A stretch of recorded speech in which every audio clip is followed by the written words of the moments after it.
Imagine, if you will, a world where the very trajectory of a life is charted not by personal ambition, but by a divine bestowal. Here, every individual, upon reaching their 10th year, receives a sacred blessing from their goddess, a defining class that dictates their future vocation and purpose. Today, for a young boy named Errol, is precisely that pivotal moment. He stands at the cusp of 11, awaiting the revelation of his own destined path. His parents, along with his sister, practically hum with an excited anticipation, weaving elaborate fantasies about the magnificent class their Errol might receive. Yet Errol himself appears remarkably detached from the entire ritual, a quiet observer of the grand spectacle unfolding around him. After a hurried breakfast, the family makes their way swiftly to the village church. Within its hallowed walls, a priest stands before an altar, his hands moving over the foreheads of underage children, a deeply ingrained tradition across these lands, it seems. One by one, he pronounces each child's class. Some are destined to become sturdy blacksmiths, others skilled chefs. Errol's sister leans in, whispering that these blessings often echo the classes of one's parents, suggesting his own designation will undoubtedly be something remarkable, given their lineage. As Errol's turn finally arrives, he steps forward to meet the priest. A low murmur ripples through the crowd, a collective hum of excitement, as everyone speculates on the legendary class this child of a sword saint mother and an archmage father might receive. Even the priest, eager to perform the sacred touch, extends his hand. But as his fingers press against Errol's forehead, a wave of confusion washes over him. Nothing happens. No light, no resonance, no declaration. Finally, the priest looks down at Errol, his gaze heavy with pity, and delivers the pronouncement: he was born without a class. A couple of quiet days later, Errol's parents, trying earnestly to lift his spirits, reassure him that there's no need to fret about a career. He could, they suggest, always make a comfortable life in their basement. But Errol, it turns out, isn't truly concerned for himself.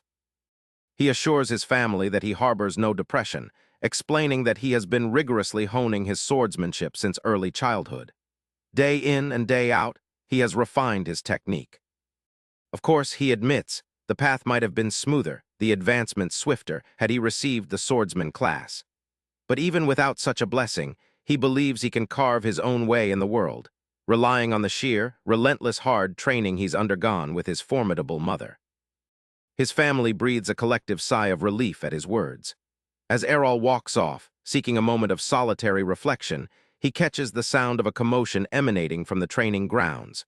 There, he discovers two young men engaged in a spar. Their basic techniques, he observes, seem rudimentary at best, yet the mere blessing of the swordsman class appears to grant them an innate fighting capability. They notice Errol watching and challenge his presence, asking why he stands there. Errol replies that he came to practice, a statement that provokes laughter from the duo. They scoff, asserting that a classless individual could never hope to spar with an actual swordsman. To underscore their point, they clumsily demonstrate their abilities, hacking at each other with their blades. Unimpressed, Errol simply asks if they would care to spar with him. The boys initially believe Errol must be jesting, but eventually agree to a match. Before the confrontation can begin, one of the boys inquires if Errol, at the very least, possesses divine protection. Unlike the classes, this innate barrier is granted to everyone at birth, shielding them from harm, though it can be depleted or shattered by someone of significantly greater strength.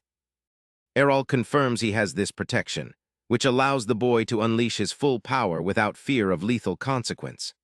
Errol, however, retorts that he requires no such barrier to best mere brats like them.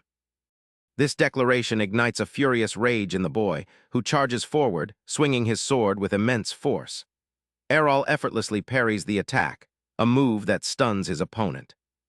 The boy begins to wildly lash out with his sword, but Errol, with uncanny precision, manages to block and deflect every single strike hurled his way. As desperation sets in for his opponent, his friend leaps in from behind, attempting to surprise Errol.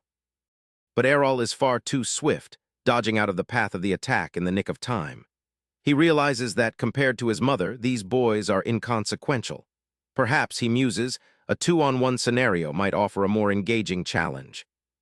With that thought, he rushes towards them, knocking one of the boys unconscious with a pommel strike to the chin. The other boy, tripping over his friend, loses his balance and is quickly dispatched. Both defeated youths begin to cry about the unfairness of it all, like disgruntled losers. Suddenly, a red-haired boy strides into the training ring, sternly commanding the two idiots to silence their laments. If this were a true battlefield, he scolds, they would already be dead. Errol doesn't recognize him, but the red-haired boy seems to know Errol well, walking directly up to him and issuing a challenge to a duel. He contends that Errol's victory over these two chumps was solely due to some inherited innate ability from his mother, the Sword Saint.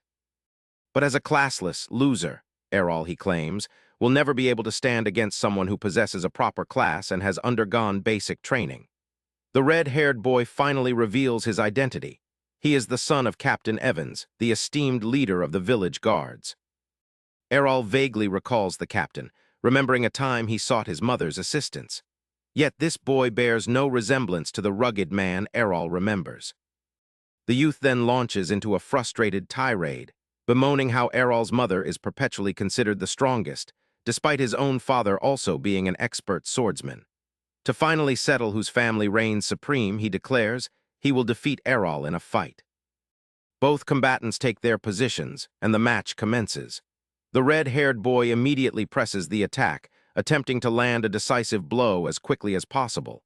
But Errol, having trained endlessly with his mother, possesses an incredibly tight defense. Their speed across the training ground is remarkable, blurring as they attack and parry, leaving the two previously defeated brats stunned on the ground. Errol discerns that while the red-haired boy is considerably stronger than the other two, his fighting style is fueled by anger, making him sloppy. Errol seeks an opening before lunging, but the red-haired boy is prepared, unleashing a series of special aerial slashes. Errol manages to block one, but the other strikes him squarely in the chest, knocking him to the ground. Taken by surprise, Errol demands to know the nature of that trick. The red-haired boy, however, simply declares it a skill that a classless loser like Errol could never hope to learn. A few days pass since that defeat, yet a new fire has been kindled within Errol. He ventures into the forest with his sword, diligently practicing on a dummy target.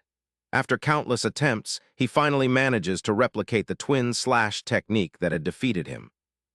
Before he can even celebrate, however, a goblin ambushes him, leaping from the bushes. But the creature is no match for Errol. He whirls around, unleashing his newly mastered twin slash, which drops the goblin to the ground instantly. A surge of excitement courses through him at his learned technique. Suddenly, a colossal roar erupts from deep within the forest, shaking Errol to his very core. His immediate instinct is to run back to the village and alert the guards, but then he distinctly overhears the shout of a boy, which stops him in his tracks. He realizes the boy might be in grave danger, and it would be too late by the time the guards arrived. So he resolves to enter the forest himself. He moves quietly for a while until he finally spots an injured boy who turns out to be the very same red-haired youth who defeated him in training. The boy looks thoroughly beaten, bleeding from multiple wounds, holding his sword defiantly towards his enemy, a massive hobgoblin. Even Errol has never encountered one in real life, as they rarely venture near the village. He debates whether he should flee for help, unsure if he possesses the strength to defeat such a monster. But then the grim realization sets in. The red-haired boy would undoubtedly perish if he left. Errol makes up his mind, silently sneaking behind the hobgoblin. Just as the monstrous creature is about to deliver the final blow to the red-haired boy, Errol unleashes a powerful twin strike, slicing through the hobgoblin and killing it instantly. The boy is stunned to see the hobgoblin sprawled lifelessly on the ground. But even more shocking to him is the fact that Errol managed to execute an attack he himself had only learned after years of training and the inherent boost of his class. Errol offers the boy some holy water for his recovery. Immediately afterward, the boy demands to know how Errol accomplished such a feat. Errol calmly replies that his attack has nothing to do with possessing a class. Anyone with sufficient skill, speed, and power can replicate it. He explains that after losing to the twin slashes previously, he analyzed it meticulously, practicing it again and again to grasp its fundamental mechanics. Now, he asserts, he can modulate the attack however he desires. The boy remains unconvinced and challenges Errol to another match, a proposition Errol readily accepts. They both stand before each other, unleashing their abilities simultaneously. To the boy's astonishment, Errol not only successfully blocks his slash, but also adds a third, unexpected slash that connects with the boy, knocking him to the floor. The captain's son is furious, but Errol clarifies that he is not constrained by any skill with inherent limitations. Therefore, his only true limits are his own power and skill, meaning he can add as many slashes as his proficiency allows. The boy scrambles back to his feet, engaging in another rapid exchange, but once again he is struck by the third slash, even more forcefully than before. He is knocked to the ground once more as Errol claims victory and walks away. 5 full years have elapsed since that day. Our protagonist finally decides to embark on a journey to Brecha, the kingdom renowned for its exceptional swordsmanship. Both his mother and Captain Evans received their training there, and Errol, too, aspires to become the very best, just like them. Along his way, he finds himself accompanied by a few strangers, 2 of whom are swordsmen of considerable caliber. The man possesses the barbarian class, while the woman is known for her dual-wielding class. Both also seek to refine their skills in Brecha, yet they seem perpetually at odds, constantly bickering.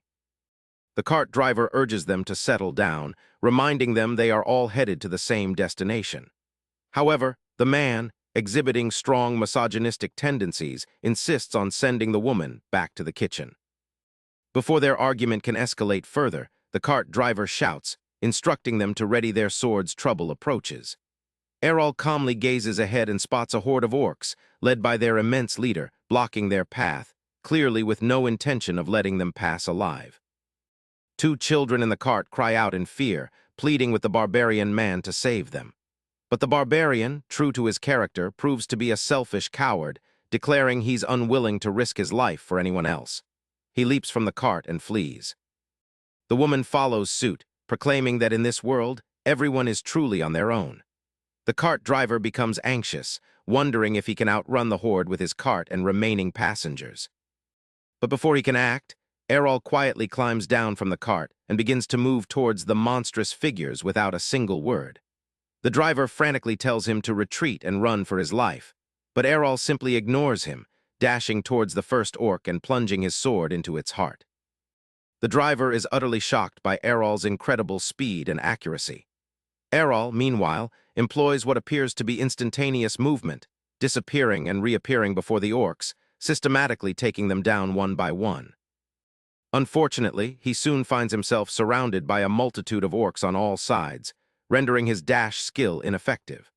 But to the driver's astonishment, Errol executes a legendary technique known as the blade dance, spinning in a whirlwind of motion, cutting down every enemy simultaneously. The cart driver struggles to comprehend how Errol can use such a skill, as it is exclusively employed by swordsmen of the Sword Princess class, who are always women. Errol, however, remains unbound by such gender norms, aspiring to be part of the LGHDTV community. He charges towards the orc leader, expertly dodging its attacks before leaping onto its back and burying his sword deep within the creature's skull, killing it instantly. He then calmly returns to the stunned driver and instructs him to continue the journey to Brecha. One of the children, still reeling from the events, asks what class he belongs to. Errol simply replies that he has no class, a revelation that completely shocks everyone present. He recalls a memory from 5 years prior, when he first demonstrated the new twin blade skill he had learned to his mother. At first, she thought she was imagining things. But when Errol explained his intent to train himself to replicate any skill he witnessed, she was beyond overjoyed, promising to teach him every technique used by the Sword Princess class.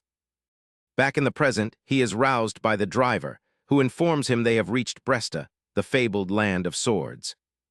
Errol disembarks the cart and observes the town center, a bustling hub overflowing with people, swords strapped to their waists. Errol turns to the driver and inquires if he himself is an advanced-level swordsman. At first, the driver dismisses it, claiming he's merely a cart driver. But Errol, recognizing skill when he sees it, knows that only truly proficient swordsmen could identify the specific moves he employed in battle. The cart driver eventually admits he belongs to the Holy Knights class, a formidable designation, but confesses he grew weary of constant fighting. So he sometimes prefers to simply unwind and relax, masquerading as a humble driver. The Holy Knight realizes this is likely Errol's first visit to the city and advises him to find a guild first. Without a guild, he explains, one cannot participate in any tournaments. In this city, fighting and winning these competitions is the primary means for swordsmen to prove their worth and earn a livelihood. Errol replies that he cares little for money, but deeply desires to challenge the strongest swordsmen this place has to offer.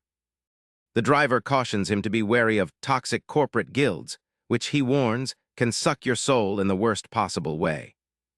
With that, the driver turns his cart around and departs, leaving Errol to venture into the city, observing the various guilds announcing recruitment and swordsmen queuing to try their luck at the more prestigious factions.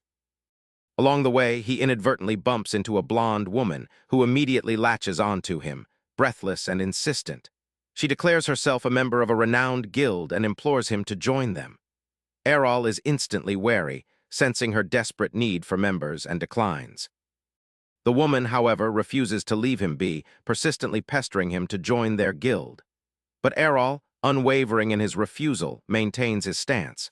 He asks her to identify the strongest guild in the city. Begrudgingly, she replies that the Shadowblade Guild is currently among the most powerful, boasting 8 swordsmen of formidable class. Errol asks for directions and immediately heads towards it. He is stopped by a guard who directs him to the reception for the entrance trial.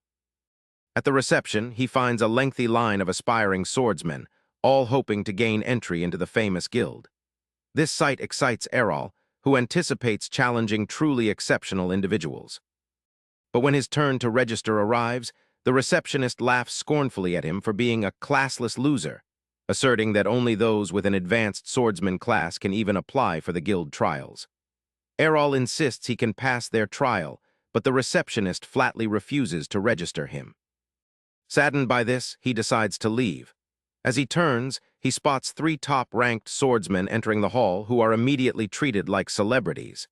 He pays little mind to the theatrics, however, and promptly turns his attention to other guilds. But one by one, he faces rejection from every guild, all based on his lack of a class. Weary, he returns to the city, retrieving a letter his mother had given him, instructing him to find her old guild as they would surely assist him. He wonders if his mother had foreseen the troubles he would encounter. Yet he remains thankful. Before he can even read the letter, the blonde woman once again latches onto him, asserting that her guild is still ready to accept him. Errol refuses again. She literally begins to beg him to join, asking him to consider it an act of charity, and points towards a beautiful guild house, claiming it is hers. This revelation surprises Errol slightly. The woman, however, clarifies that their guild, known as Dragon Fang, was once the preeminent guild in the country for a very long time. But lately, she admits, it has fallen into disrepute and is currently the weakest. Her fervent desire is to restore it to its former glory. The name Dragon Fang suddenly resonates with Errol. He remembers his mother once speaking of her guild's leader, a dual-wielding swordsman who named the guild after his distinctive special move. He quickly takes out the letter to confirm the name, and indeed, it is the very guild his mother had spoken of. He decides to enter with her, a decision that fills her with delight. But the moment they step into the common room, he finds an old, drunk man with only one arm sprawled on a couch. The man dismisses Errol, telling him to seek another path, as this guild, he declares, is doomed before wandering off. The woman reveals that this is her father, who was once the second-best swordsman in the city. But ever since losing his arm, he has never been the same. Errol, however, surprises her by stating his desire to join the guild. This makes the woman exceptionally happy, and she quickly prepares an agreement, which Errol completes and hands back to her. She reads it, then asks why he left the class column blank. It is then that Errol replies, "Because I have no class." Bali, the woman, snaps, pulling out a sword. She claims that he might be an advanced class swordsman, given how elusive he had been. But before she can say more, the door opens, and a red-haired beauty named Ray enters the room. The woman immediately rushes to her, crying that this classless idiot deceived her into joining the guild. This instantly draws Ray's attention, and she looks towards Errol, expressing surprise to see him there. Errol is confused, asking how she knows him. Ray, in turn, looks surprised, stating they were from the same village and trained together. It still doesn't quite register, but then a realization dawns on him. The red-haired boy he had fought so many times before was, in fact, a girl. The woman, Bali, is familiar with the story and asks Ray if this is the classless guy who defeated her when she was young, as she always considered it a mere myth. Ray, however, is still fixated on that past defeat and immediately challenges Errol to a match. The fight begins, and Ray instantly employs the twin slash attack, which Errol believes he can counter. But to his surprise, Ray's slashes blast through his own and strike him directly in the chest. This confuses him, but Ray reveals she possesses the power swordsman class, which allows her to wield a sword 5 times heavier than a normal one, granting her 5 times the power in each strike. Errol is impressed that she has managed to retain her speed despite using such a heavy sword. But he observes that speed is still no match for his own. The next time she attacks, he creates an after-image of himself, distracting Ray while he appears behind her and strikes her back. Ray is confused and attempts the attack again, but the result is identical. She cannot believe Errol is utilizing a technique reserved for the most advanced level swordsmen. Errol, meanwhile, realizes she is too tanky to defeat with his normal attacks. Ray also understands this and attempts to end the fight with her heavy blows.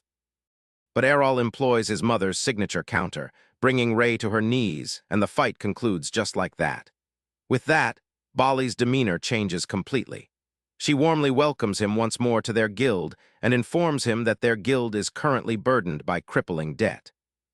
To escape this financial predicament, they must enter the upcoming tournaments and compete as a 3-person group against other guilds, which will field full teams of 5 members. Errol, however, is invigorated by the prospect of fighting strong opponents and eagerly anticipates the opportunity to further hone his skills. The next morning, Errol awakens in his own room, in a new bed that now belongs to him. It takes him a moment to recall the events since his arrival. He now belongs to the same legendary guild his mother once worked with, a significant achievement for him. He resolves not to disappoint her and to restore this guild to its former greatness. He freshens up and walks into the living room, where both Bali and Ray are already awake, chatting by the fire about the upcoming tournaments. Bali immediately draws Errol into the conversation, announcing that the tournament is set to begin next week. With 3 members instead of 2, they are now eligible to participate. She informs Errol that it will be incredibly challenging, an elimination-style tournament with one-on-one matches. The disadvantage is significant, as every opposing guild will likely field 5 members. Therefore, she explains, each of them must defeat more than one opponent if they hope to survive even the first round. Bali, ever the optimist, asserts that it should still be manageable, as their guild already boasts 2 B-rank swordsmen. Unless they face an A-rank swordsman, she reasons, they should be equally matched in their fights. Errol, a little unfamiliar with the ranking system, asks what these ranks signify. Bali explains there are 5 ranks from A to D, with A being the highest achievable. Out of all the swordsmen in Bresta, only 20 are deemed a rank, while D rank signifies a complete beginner who merely knows how to hold a sword.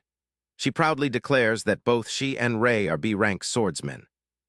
And since Errol managed to defeat Ray in a direct fight, she concludes he, too, is a B-ranked swordsman, just like them. Given they now possess 3 B-ranked swordsmen, she believes they have a good chance of progressing through the initial rounds. With that, Bali heads into the kitchen, leaving Errol lost in thought. As Ray turns to leave, he stops her, inquiring about her abilities as a power swordsman.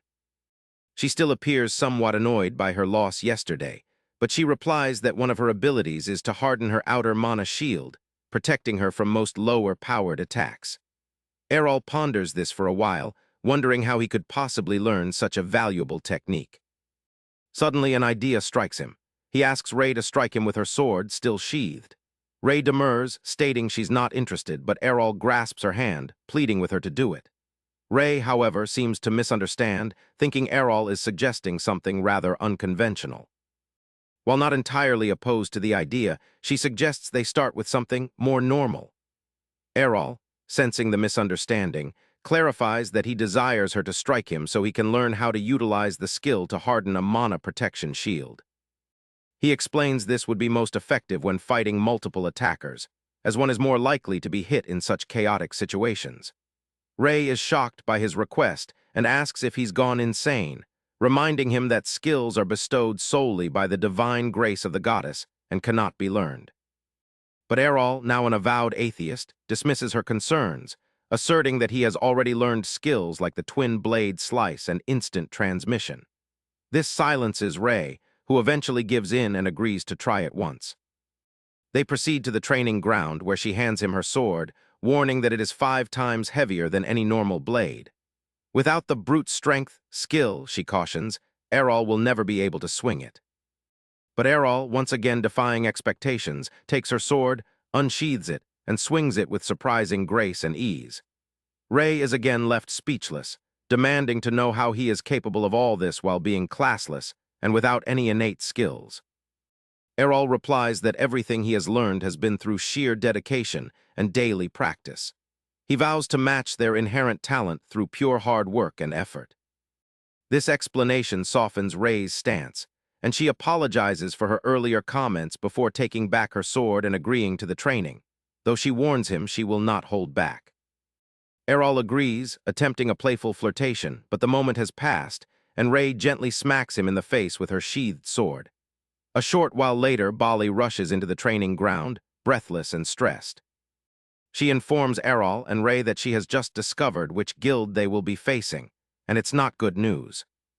She reveals that their opponents are none other than members of the top-ranked guild, Black Blade, a formidable force boasting over 8 ranked swordsmen, led by their leader, Geo, who is known to be as vicious as a viper. But Bali has no intention of backing down. With a fiery speech, she declares they will do their utmost to defeat their candidates. She then looks down at Errol, who is on the ground, battered from his training session with Ray. Bali asks if Errol is dead, but Ray assures her they are merely engaged in special training. Bali, however, suspects Ray is simply venting her stress on the newcomer. Errol finally stands, claiming hunger after being pummeled so much, and requests some food. A week passes swiftly with intense training, and finally the day of the competition arrives. People from all corners of the country gather at the Colosseum, discussing the matches. Errol is utterly awestruck by the sheer immensity of the venue. Bali overhears whispers among the crowd claiming that the dragon fangs crashed and burned, which ignites her temper. But Ray manages to calm her. Errol realizes people are also gambling here, placing bets on which teams will win. Bali informs him that the odds in their fight are currently 20-1. Errol comments that this is pretty impressive. But Bali shouts at him to be silent, explaining that it means no one in the entire city believes they can win against the Black Blade Guild. However, she notes this could also be a blessing in disguise. If they manage to win, they could walk away with a substantial amount of money from a single match. Ray attempts to soothe her, but Bali is too far gone. With a fire burning in her eyes, she declares they must win this match, no matter the cost, because if they lose, there will be no guild left. And to ensure they become super rich after their match, she reveals she has taken out a loan, using the guild house itself as collateral. So she explains if they win, their lives will be forever changed, and no one will ever again refer to them as a crappy guild that used to be good. Ray asks, "What if they lose, though?" And Bali replies that it wouldn't even matter because if they lost, they would have lost everything anyway. Suddenly, she is called out by a man who turns out to be none other than Geo, the leader of the Black Blade Guild. He begins to belittle Bali, explaining that it was he who pulled a few strings to ensure their guilds would face each other in the very first match. It will be an easy victory for them, he boasts, and alongside that, they can completely extinguish the last embers of the guild that was once the best. He tells her not to worry, though. If she somehow manages to win, that would mean her guild is the best. But that, he adds, would only happen if she defeats their ranked swordsmen. But with a classless loser on their team, he claims, it doesn't look likely. With that, he laughs at his own ingenuity and bids them good luck before walking off. Soon, they enter the arena, where Errol realizes Geo himself doesn't seem to be fighting and wonders if that increases their chances of winning. But Ray informs him that their entire team consists of ranked fighters, so it makes no difference. Furthermore, their current lineup appears more aggressive than usual. Finally, the moment for battle arrives, and the announcer introduces the contestants. From the Black Blade side, a green-haired boy with the Fencer class steps forward, haughtily declaring he will defeat the entire opposing team. The commentator is surprised, however, when he sees that from the Dragon Fang side, Errol, the classless swordsman, is going to fight. The Fencer boy appears disinterested, remarking that it wouldn't matter how quickly he defeats a classless idiot, but decides to do it anyway, as it would allow him to face the girls sooner. The match begins, and within seconds the Fencer dashes forward and apparently stabs Errol through the chest, surprising everyone with his speed. But while Bali panics, Ray tells her to look closely, as it turns out it was simply Errol's shadow. The Fencer seems surprised, but it doesn't faze him. He turns and lunges again, only to find another after image. He realizes this won't be over as quickly as he had hoped, as he becomes surrounded by images of Errol. But he remains unfazed, planning to use his speed to strike them all down. The after images all attack at once, and the Fencer slashes through them, only to be stabbed by the real Errol, who managed to produce 3 after images, a feat considered exceptionally difficult. The Fencer falls to the ground, and the match is over just like that. Errol comments that his mother used to practice with him using 5 images at once, and even then she was holding back. The commentator is shocked, and the crowd erupts with cheers for the classless candidate. Errol realizes that while he employed a similar technique to the Fencer boy, his own wasn't as refined, meaning he would have to work on it even more. In the next match, Errol faces a dual wielder who presses the attack with a constant barrage of sword strikes. But Errol manages to block everyone before using the twin slash attack to take his opponent down. With 2 opponents defeated, the next one he faces turns out to be a reverse grip dagger wielder who is more cautious in his movements and employs a variety of martial arts techniques alongside his blade. But this proves futile, as Errol is simply too fast for him. He confuses his opponent with after images before striking him down from behind. Ray and Bali are both shocked by the fact that this man has just defeated 3 ranked swordsmen without breaking a sweat, and in record time, which actually fills Bali with renewed hope of winning the match. The next match proves a little more challenging, as he is pitted against a shield swordsman known for their formidable defense. Since Errol cannot land any critical hits, he is forced to dance around, slowly wearing down his opponent's protection bit by bit. His opponent screams at him that he cannot possibly be a classless person, but Errol replies that everything he has achieved is through sheer hard work and nothing else. The brute retorts that hard work won't get him very far when pitted against inherent talent, and he rushes forward with his shield bash skill. But Errol, employing one of his mother's signature techniques, Foresight, predicts his enemy's movements and manages to kick the shield down. With that, he utilizes a technique he learned from his previous opponent, the martial arts practitioner, and kicks the brute in the stomach. He then picks up the shield and advances. The brute, enraged, attempts to attack, but Errol parries before dashing forward and using the same shield bash to utterly destroy his opponent. The crowd begins to riot, calling him a liar who is concealing his rank and class. So the organizers bring his class ID to a magic crystal ball and broadcast live that he is, indeed, a classless person. With that cleared up, the next opponent is announced, and he appears to be different. This swordsman is named Masamune, and he hails from a samurai lineage in the East, wielding a curved sword called a katana. Before Masamune even draws his sword, Errol senses a palpable danger and readies himself, knowing this fight will not be as easy as the others. He realizes Masamune intends to use his ultimate skill and is waiting to strike like a coiled serpent. But Errol's curiosity gets the better of him, and he moves forward, deliberately placing himself in harm's way. The moment he enters the swordsman's range, Masamune snaps out his sword towards Errol. But somehow, Errol is faster, disappearing behind him. Masamune is shocked, but Errol tells him that he is genuinely the fastest person he has seen in the city. Unfortunately for Masamune, Errol's own mother was much quicker, so he is quite accustomed to such speed. With that, he employs the sword princess's ultimate skill, stabbing his enemy multiple times, defeating him. A stunned silence falls over everyone as the supposed weakest member of the weakest guild has just clean swept the strongest members of the strongest guilds. Errol walks towards Ray and Bali, feeling content that they should have earned enough money to keep the guild running. That evening, upon returning to the guild house, they immediately began to celebrate with drinks all around. Errol was still surprised that Bali was old enough to drink, but she asserted she was a grown woman, even if she appeared small. She still couldn't believe Errol had single-handedly defeated 5 ranked swordsmen from the best guild in the country, all by himself.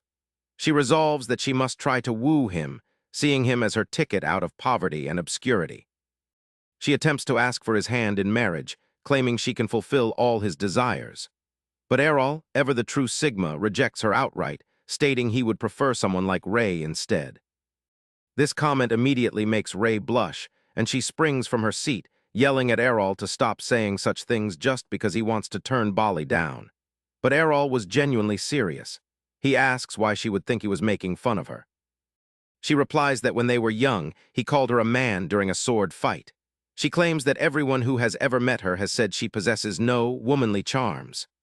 But Errol, observing 2 prominent womanly charms right before him, begs to differ.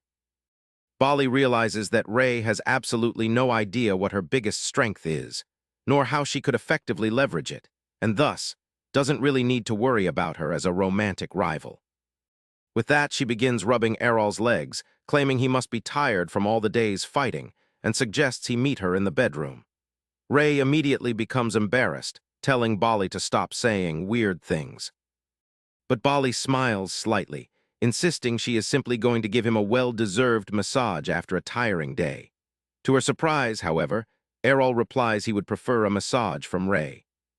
His idea of a massage was, in fact, getting pummeled to a pulp by Ray in the training ground as he endeavors to master the reinforcement magic Ray uses so effortlessly, thanks to her class and skills. Bali watches from the balcony, wondering if Errol has any concept of what a massage actually is. The constant commotion eventually wakes Bali's father, Rod, who comes downstairs to the training ground, completely hungover, complaining about the noise. He grumbles that they needn't vent their frustration over losing the tournament, even before it began, in the middle of the night. Bali, however, informs him that they did, in fact, win their match, and it was against the current best guild. This grabs his attention, but he dismisses it, thinking the Black Blade must have sent their B or C rank newbies as cannon fodder. But Bali surprises him further by stating all their opponents were a tier. And not only that, but Errol defeated them all on his own without any assistance. This news jolts her father out of his hangover. He looks at Errol, bruised and battered, wondering if this kid truly possesses such strength. Bali proclaims she made a number of bets, and because Errol clean swept the enemy team, she hit the jackpot. Now she announces they are not only out of debt but also have enough money to cover their operating costs. Her father, however, is not so optimistic. He asserts that if by some stroke of luck this kid is actually that strong, he would soon be poached by bigger, more influential and richer guilds, so she shouldn't get her hopes up. Bali tells him not to worry about that, as she is soon going to marry Errol, which would bind them for life. Errol announces he is not going to do any such thing, but then turns his attention towards her father, claiming that while Bali might be thick-headed, at least she's not a loser who gives up on everything. This was a clear dig at Rod, who eyes him dangerously. But Errol doesn't take the hint and continues, suggesting Rod should abandon his moping act and start acting his age, as he still possesses one arm and can wield a sword with it. This triggers her father, who immediately grabs Errol by the collar, warning him against speaking on subjects he knows nothing about. He tells Errol that a dual-wielding swordsman who cannot dual-wield is nothing but a waste of oxygen. Errol replies that he disagrees, as he himself is a classless swordsman who is still competing and striving to rise in this world. With that, her father pushes him away and walks back upstairs. Bali and Ray immediately rush to Errol's side, asking if he's okay. Bali apologizes for her father's behavior while thanking Errol for speaking up. Errol contends that even after losing his arm and being washed up for so long, her father is still incredibly strong, and it's a waste that he refuses to utilize his immense strength and experience. He ponders to himself all the impressive skills he could learn from a dual-wielding swordsman and promises himself that he will motivate Bali's father, Rod, to take up the sword once again. Bali, overhearing his ambition to learn new skills, suggests he explore some of the dungeons near the city. Errol is completely unaware of what dungeons entail.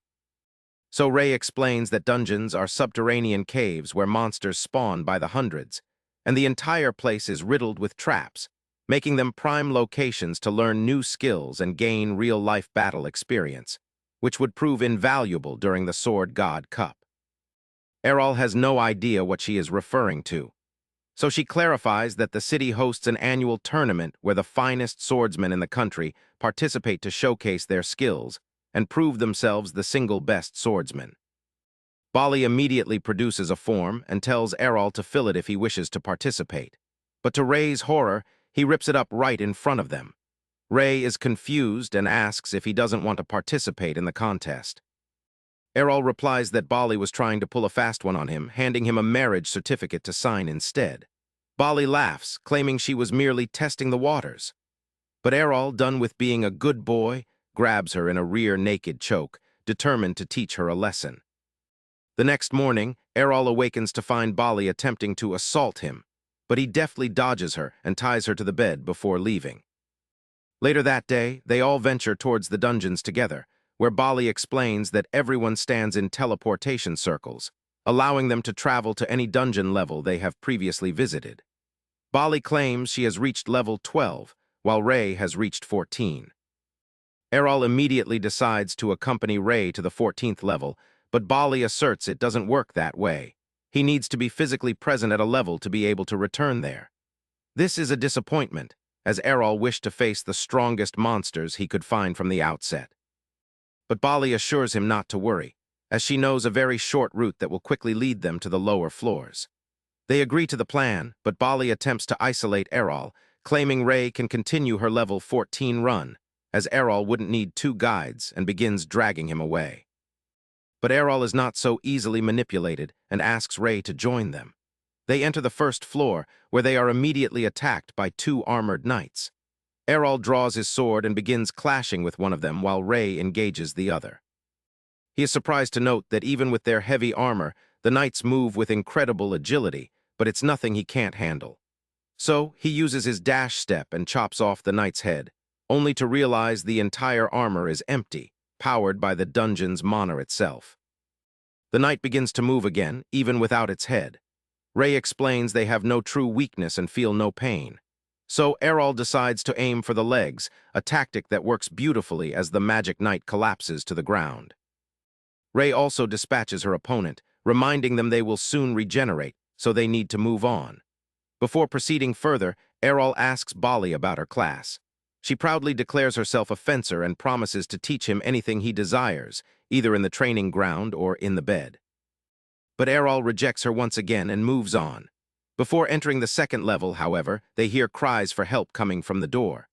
Approaching closer, they find a man covered in blood, kneeling on the floor and begging for assistance.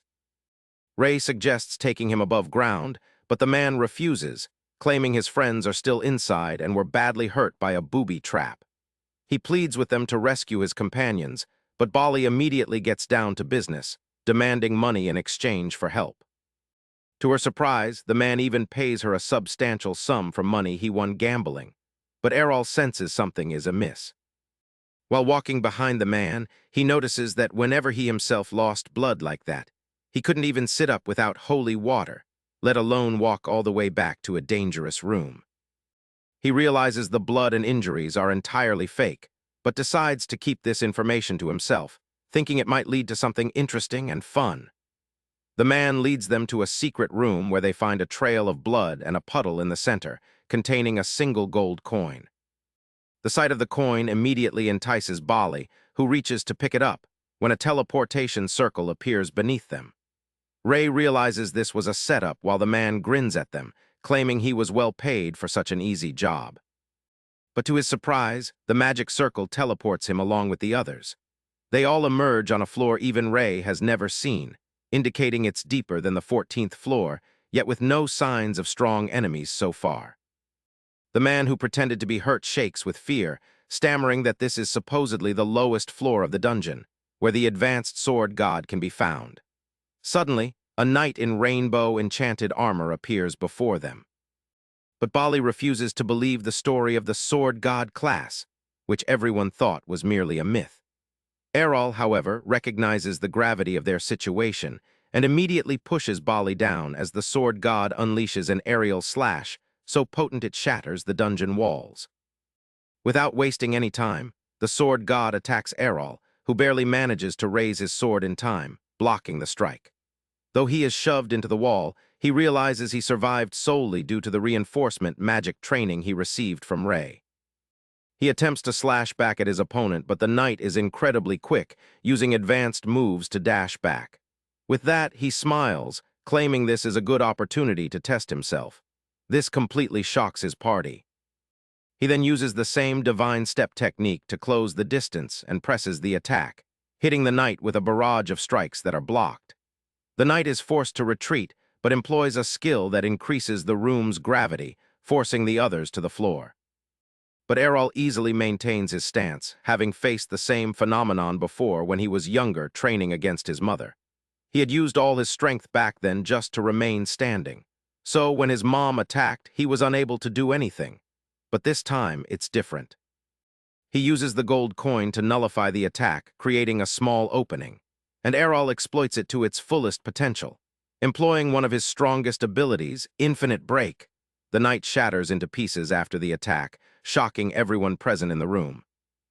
Errol regains his strength with some holy water, and then all of them safely exit the dungeon via the teleportation spell. Back in the bar, Rod was once again drinking when he overhears a conversation between three young fools, boasting about how they tricked the new members of the Dragon Fang Guild into a trap, and that they are most likely never returning. Rod walks up to them and shatters their table with a single punch, ordering them to reveal everything they know. But he is interrupted by Jorg, who mockingly calls him a good-for-nothing drunkard. Rod immediately realizes this must have been orchestrated by Jorg, which means his daughter's chances of survival are slim to none. Completely broken, he lunges towards Jorg, but is pushed aside like a mere peasant, falling to his knees, wishing he could save his little girl. But a sudden voice from the door catches his attention, and he turns to see Bali, alongside Errol and Ray, enter the tavern, chatting about how hungry they are. Bali notices her father and the repulsive Jorg, but then is surprised when Rod hugs her tightly, thanking the heavens that his daughter is safe. Ray calls Jorg out, claiming they extracted all the information from his crony, who confessed it was all Jorg's plan. But like any skilled politician, Jorg flatly refuses to admit it, claiming everyone is responsible for their own safety in the dungeons. Errol, for his part, considers this a valid point. Rod tells Jorg he won't get away with this. But Jorg simply calls him a drunkard, washed-up piece of trash, and exits the room, leaving Errol to wonder what new tricks he will have to contend with now. A couple of days later, Bali receives a scroll containing all the preliminary brackets for the tournament. To her horror, she discovers she is in the same bracket as Errol, which immediately crushes her spirits, as it means she has absolutely zero chance of winning the prelims and actually representing her guild in the main tournament. Errol is a little confused about the concept of prelims. So Ray explains that since the Sword God tournament inspires and attracts such an enormous number of aspiring swordsmen, it's virtually impossible to admit them all into the main event. Thus, the city organizes prelims with different brackets, determined by a dice roll. It's purely a matter of luck who faces whom in the bracket, and the winner from each bracket receives a direct ticket to the main tournament. Errol checks the scroll Ray was reading and notices she is in a different group from him. She thanks the goddess for that, as she would have no chance against Errol anyway. She begins to pray to the goddess to help her clear the prelims without much trouble. While Errol playfully teases her about having daddy issues, Bali interrupts them, stating they need to return to the dungeons for training. But Errol is too bored with the dungeons at this point and wishes to leave. Bali, however, tries to act endearing, telling him she needs a strong man to defend her should things take a turn for the worse. Ray, observing Bali's pathetic attempts, plans to teach her a thing or two about independence. But before they can depart, Rod appears in the room, acting overly dramatic. He clutches his daughter, telling her to be extra safe, as they never know when Jorg might decide to strike again. Bali sees the fear in her father's eyes, so she solemnly agrees to play it safe before walking out. Rod turns around and finds Errol silently judging him, but Rod asserts he still has time to pull his act together and be more of a protective father to his daughter. Errol, however, merely smiles, claiming it's never too late to be a nice person, and leaves. A couple of weeks pass, and finally the day of the prelims arrives. The matches begin, with audiences cheering from the ramparts as fighters clash in a flurry of sparks and sword strikes. Slowly but surely, the groups begin to thin out as competitors are eliminated. Even Bali loses her match before ever encountering Errol. She broods in a corner, saddened by the results, as she had at least hoped to reach the finals this time around. But Errol, seemingly oblivious to her feelings, states she was worried for no reason about not winning the prelims because they were in the same bracket, as she would have lost anyway. This leaves Bali even sadder than before.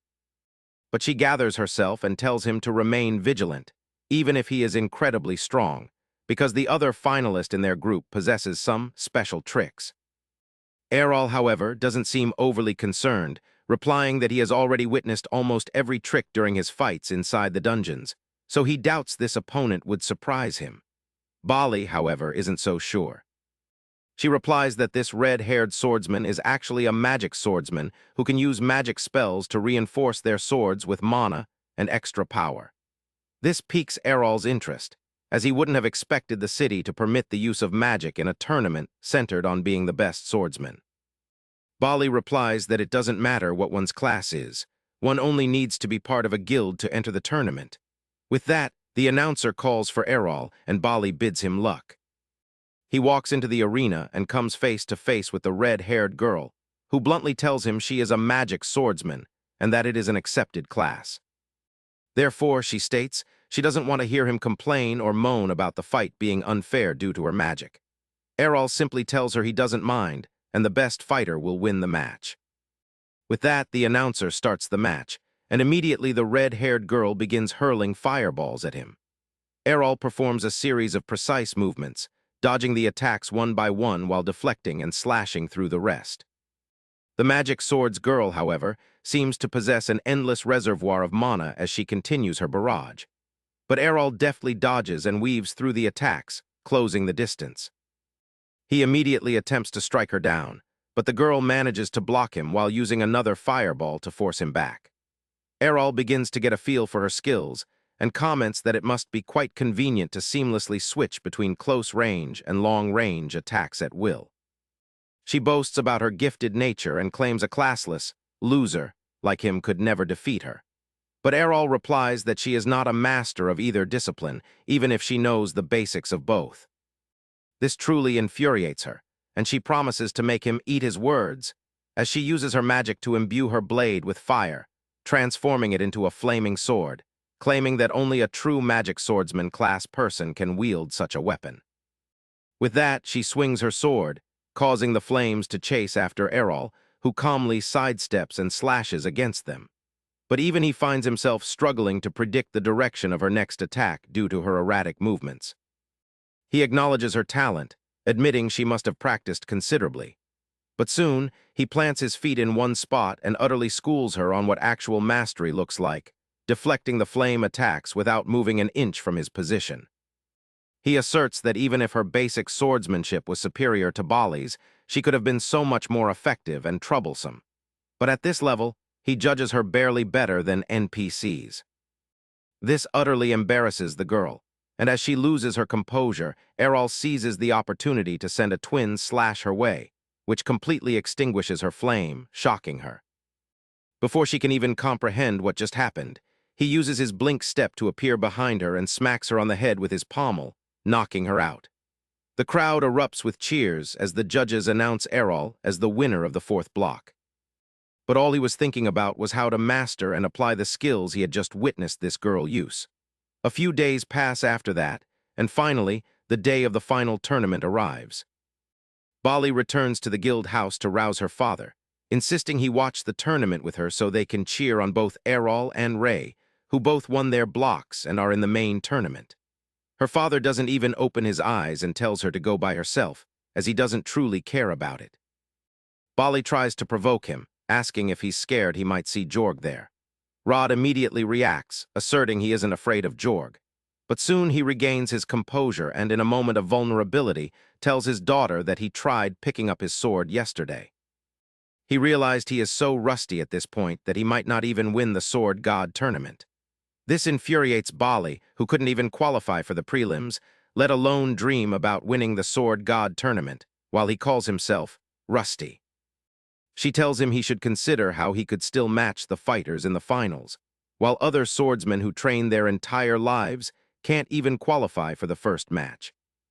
Finally, Rod agrees to go, and on the way to the stadium, he reflects on how he trained Ray when he still had both arms, instead of being a one-armed mess. He cherishes those memories and wonders how Ray will perform, as she is his oldest student and he feels deeply connected to her. Back at the tournament, Ray seems to be losing her nerve, anxiously shaking her legs and staring at the ground. She is startled by Errol, who asks if she's afraid they might face each other in the very first match. This comment seems to momentarily banish her fears as she tries to hit him.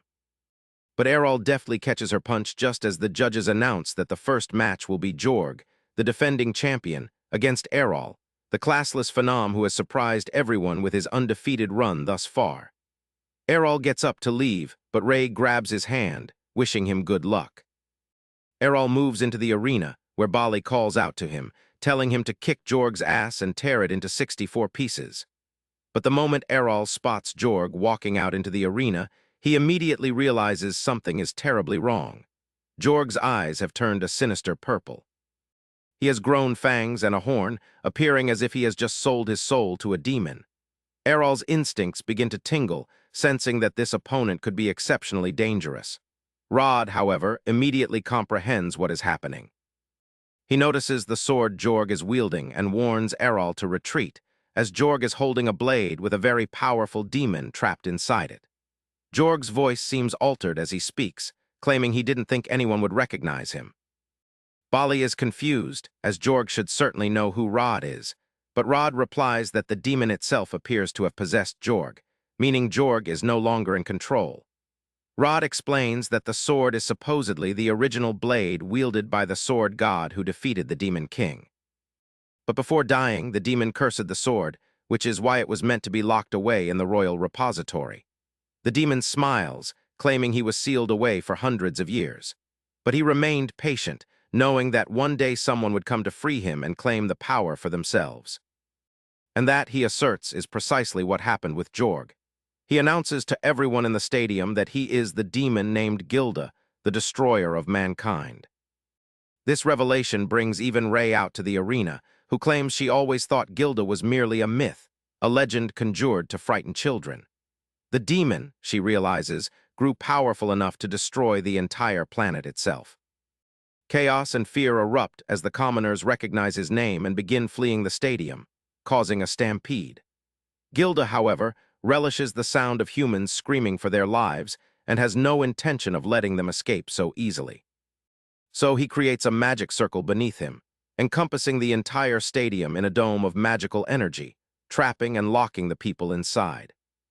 He laughs at the horror he is causing, claiming that the screams of humans are like music to his ears, and he intends to savor them while slaughtering everyone. To his surprise, Errol does not move from his position. In fact, he has his sword drawn. Gilda tells him to run for his life, but Errol asserts he is confident he can defeat him since he has been beaten before, which means he is not invincible. The demon laughs, claiming that the last time he was defeated by a sword god, and according to Jorg's memory, there is no sword god alive at this point in time. Errol retorts that there is still a sword god alive, his own mother, and that he can still defeat the demon without being a sword god himself. The monster cannot help but laugh, but soon his laughter ceases as Errol dashes in for an attack, forcing the demon to retreat before counterattacking. Errol deftly dances away from the attacks while the demon stands there, shocked, realizing this boy just used the divine step technique, which only sword gods employ.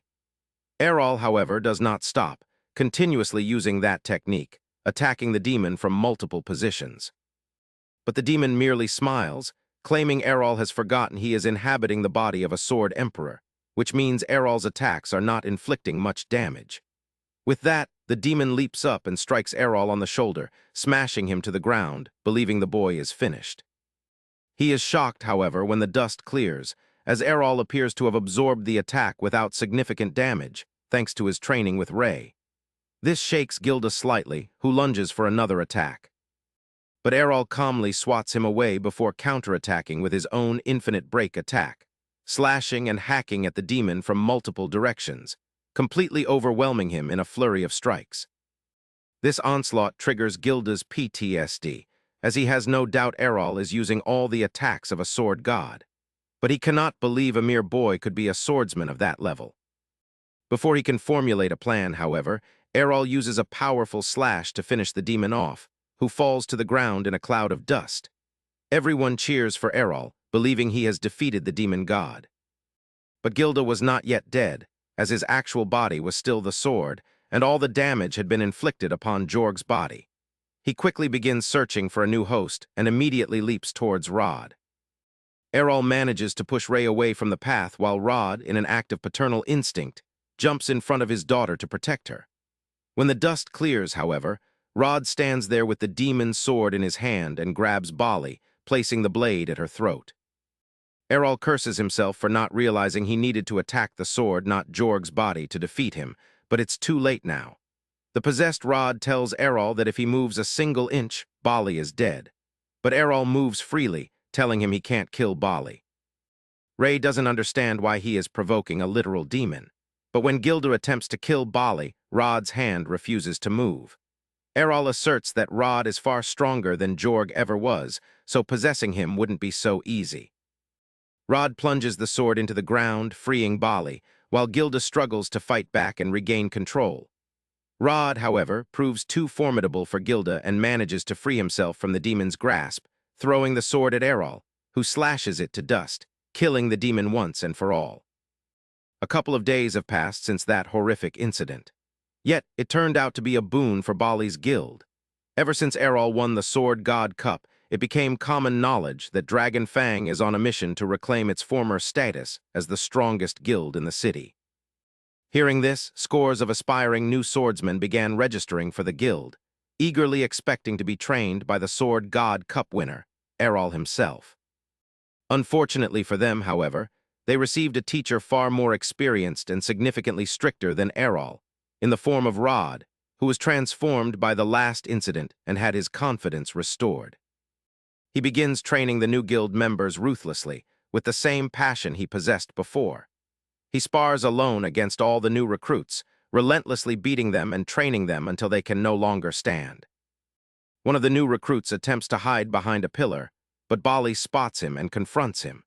She asserts they only accepted him into their guild because he promised to give his all and train with unwavering dedication. The recruit looks down, muttering that he never expected Rod himself to train them with his diabolical regime. He then asks Bali if Errol would also train them soon, but Bali lets out an exasperated sigh, claiming that Errol ended up dropping out of the guild after his victory in the Sword God Cup. She laments how even Ray ended up following him, hoping to stop him. But now both of them are gone for the time being, and she has no idea when or if they will ever return. Meanwhile, Errol is already in the forest, traveling in the cart of the same adventurer who brought him to this city. The driver expresses surprise to see Errol leave the city of Bresta so soon, especially after winning the Sword God Cup, which had essentially made him a celebrity. Errol calmly replies that since he won the Sword God Cup, which is supposed to be the competition of the strongest swordsmen, it means he has already defeated the best that Bresta had to offer. Therefore, he sees no reason to remain there. The driver is confused, as there are still ample reasons to stay in the city of swordsmen, particularly with the title of being the strongest in the city. Errol, however, does not wish to stagnate in a place that can no longer challenge him. The driver then asks why he is returning to his village and wonders if he is feeling homesick. But Errol replies that he simply wanted to test his skills against the best and see how far he has come with his training. The driver is perplexed, but Errol asserts he wishes to see if he could defeat his own mother in a sparring match. A little while later, he finally reaches his village and attempts to sneak into his own house to surprise his mother, who is picking flowers. But his mother is far too experienced and immediately senses his presence, calling out his name. Errol is surprised, but he smiles, knowing he was caught by the world's strongest fighter, and not some talentless woman. His mother turns around, scrutinizing him up and down, claiming he appears to have gained a decent amount of experience. Errol then replies that he managed to win the Sword God Cup, and his mother seems delighted to hear that, claiming they now have two people in the family who have won that competition. Errol smiles at that, but in the blink of an eye, his mother disappears and reappears in front of him, holding a flower to his face, asking if they smell good. Errol is shocked by this display, realizing he would have been utterly defeated had that flower been a sword. This means he still requires much more training if he ever aspires to reach his mother's level in swordsmanship. He smiles at her, claiming she saw right through him and already knows the real reason for his return. His mother smiles, asserting she wouldn't be his mother if she couldn't understand what he wanted simply by the look in his eyes. She tells him, however, that if they sparred right there, they would undoubtedly destroy the entire house, and proposes they hold their sparring session in the training ground behind the mountains. They both prepare and meet at the proposed sparring location, swords in hand. She smiles at him, wondering just how strong her son has become. But Errol warns her not to take him lightly, as he has improved significantly since their last encounter on the training field. His mother simply smiles and, in an instant, appears in front of him with her sword drawn. Errol manages to block the attack, sending sparks flying around the area as he tries to hold her back. She smiles at him, claiming she doesn't want him to think she isn't taking this seriously, but Errol tries to ignore her words, knowing that even a moment's distraction could be disastrous for him. He realizes he was only able to block this attack because he had already witnessed her execute the same move in their backyard. He understands he needs to go on the offensive if he wants to win against her. So he sidesteps her sword before leaping into the air and using a combination of divine slash and twin air slices against her. His mother parries that easily and excitedly asks if he used the two skills together. Errol replies that he did and asks what kind of skill she used to block his attacks, which confuses her, as she replies she simply swung her sword and nothing else. Errol is shocked, realizing his attacks are so effortlessly dealt with that she doesn't even need to use any skills. They continue clashing against each other, causing massive shockwaves that frighten the villagers, who wonder if two monsters are battling in the forest. Errol continues to press the attack, using his aerial leap technique to jump through the air, reaching her, but she manages to repel him as they both return to the ground. His mother smiles at him, claiming it might be time for her to unleash her full power, and releases the divine strength of her sword.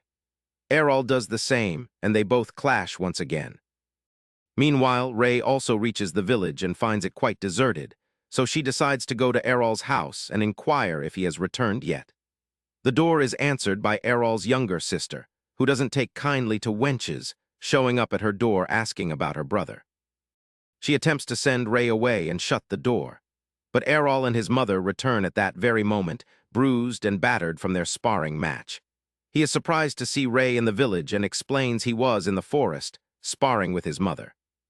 His mother seems very proud as she claims Errol has become much stronger and even defeated her today. Errol smiles and replies that they were both evenly matched, and he managed to defeat her purely based on strength and nothing else. Ray is still very surprised, given his mother is an actual mythical sword god, but Errol replies that she would have made short work of him if she were in her prime. Even in her current, washed-up state, having ceased training years ago, she was still the hardest opponent he has ever faced. They soon enter the house and sit down to talk over some cake, where his mother is very interested to know how Errol came to know this pretty young lady. Errol responds that they used to live together in the city, which brings a sparkle to his mother's eye as she wonders if this is the one. But Ray immediately clarifies they were in the same guild and nothing more. With that, she remembers why she was there in the first place and asks Errol why he left the guild so abruptly. Errol replies that he left a letter of resignation. But Ray claims he should have at least spoken to them, said his goodbyes before leaving. But Errol, in a moment of candidness, simply replies that he had no competition in the city, so it was obvious he had no option but to depart. His mother asks if she came all the way here simply because she was worried about Errol. But Ray refutes this, claiming she actually came here to become her student so she could learn all the techniques she has to offer. Errol's mother responds by asking if she wants to learn how to become a good housewife for Errol. Before Ray can argue further, however, a very familiar voice comes from Errol's front yard, where Evans, Ray's father, calls out to Errol's mother, claiming they need to leave for the forest immediately, as some incredibly strong monsters were there not long ago and have completely destroyed half the forest. His mother thinks quickly and claims that she and Errol actually went there already and have dealt with the monster, and it wouldn't trouble them any further. Evans is relieved to hear this and replies that he will inform the village that there is no need for an evacuation right now. It is then that he notices his own daughter, Ray, claiming she is looking more and more like her mother every single day. He asks why she is here. But before Ray can reply, Errol's mother interjects, claiming Ray wants to learn how to become a good wife. Ray argues back, claiming she just wants to be a good swordsman. But Errol's mom tells her not to worry, as she will teach her both swordsmanship and wifely duties. With that settled, Errol heads upstairs to his father's study, where he finds him busy at his desk, surrounded by a multitude of magical symbols. His father greets Errol, claiming he is on the verge of a breakthrough that might become his ultimate technique. Errol, however, is not interested in all that, and bluntly tells him he has finally defeated his mother, and now wishes to learn magic from his father. His father congratulates him for defeating the sword god, but immediately tells him it is impossible for him to learn magic. Back in the kitchen, his mother hands Ray a knife to teach her how to chop vegetables. But Ray has never held anything but a sword in her hands. So she uses it as such, breaking the entire table, shocking both the mother and Errol's little sister. A little while later, Errol and his father repair the table, and his father showcases his magic by repairing a broken mug. While putting all the tools back in the shed, his father again tells him to stop trying to use magic, as it is impossible for him to do so. He explains that with swords, Errol could practice and try every single day and slowly improve. The broken swords in their shed are proof of his hard work and dedication. But attempting to learn magic without possessing a mana pool, he explains, is like trying to master a sword without having any arms. It's borderline impossible. Errol turns towards his dad and asks how he knows Errol doesn't have any mana. His father replies that Errol would have received a class if he had any mana. But Errol replies that one day, while training with Ray and Breacha, he ended up using all the guild's holy water, which annoyed Bali, who claimed their guild was already in debt, and Errol's holy water consumption was pushing them down even further. With that, she produced a bunch of mana recovery potions instead and told him to drink those. Ever since he drank the potions, Errol could feel a small amount of mana moving through his body. His father is very interested to hear this and decides to try it out. He guides Errol to release a small amount of mana into the palm of his hands. And to his surprise, Errol manages to do just that, but immediately falls unconscious. This is clear proof that Errol does, in fact, possess a small amount of mana within him. When Errol finally awakens, he asks his father how he can learn magic now. His father replies that his mana pool is smaller than that of a newborn baby right now, so he needs to increase it by training every single day. Training is what Errol excels at. So he purchases a large supply of mana potions and dedicates himself to training every single day. After 6 full months, he is able to produce enough mana to place him in the category of complete novices, those with a very weak mana pool. His father is overjoyed, however, claiming Errol should attend the Magic Academy where he himself learned all his spells. He reveals a parchment filled with spells, telling Errol he will need to learn them if he wishes to produce any magic. With that, Errol's mind begins to swim with new possibilities about learning magic at the same place that made his dad one of the best wizards in the country. Later that evening, as they sit down for dinner, Errol's mother tells them that Ray is improving in both housework and swordsmanship, which makes her very happy. Meanwhile, Errol's dad tells them that Errol is on the path to becoming a wizard now, opening up endless possibilities. 3 years have passed since then. Ray has been training every day with Errol's mom to become both a better swordsman and a more accomplished housewife. This morning, Errol's mom gave her the task of making the morning tea, which initially stressed her out. But soon she applied herself to it and finally served it with trembling hands. She waited in anticipation while Errol's mom took a sip and savored the tea for a moment before exclaiming that Ray had done a truly excellent job, as the tea was exactly how it should be. This makes Ray happier than she expected, but soon her celebration is interrupted by a cry coming from upstairs, which turns out to be Errol's little sister, Mira. She cries out that when she went to wake Errol up, he was nowhere to be found, and she only discovered a note left behind. Both Ray and Errol's mom check the note, which contains only one line written by him, stating he is going to Arspell, the city of magic, for training. His mom grows a little sad, reflecting on how he could have at least said goodbye, while Mira continues to cry. This makes Ray realize how her own actions, when she was younger, might have impacted her family when she left for the Sword City Bresta. Errol's mom immediately tells Ray she doesn't want her to leave like that, and Ray replies she would never do that, and she still has much to learn from her.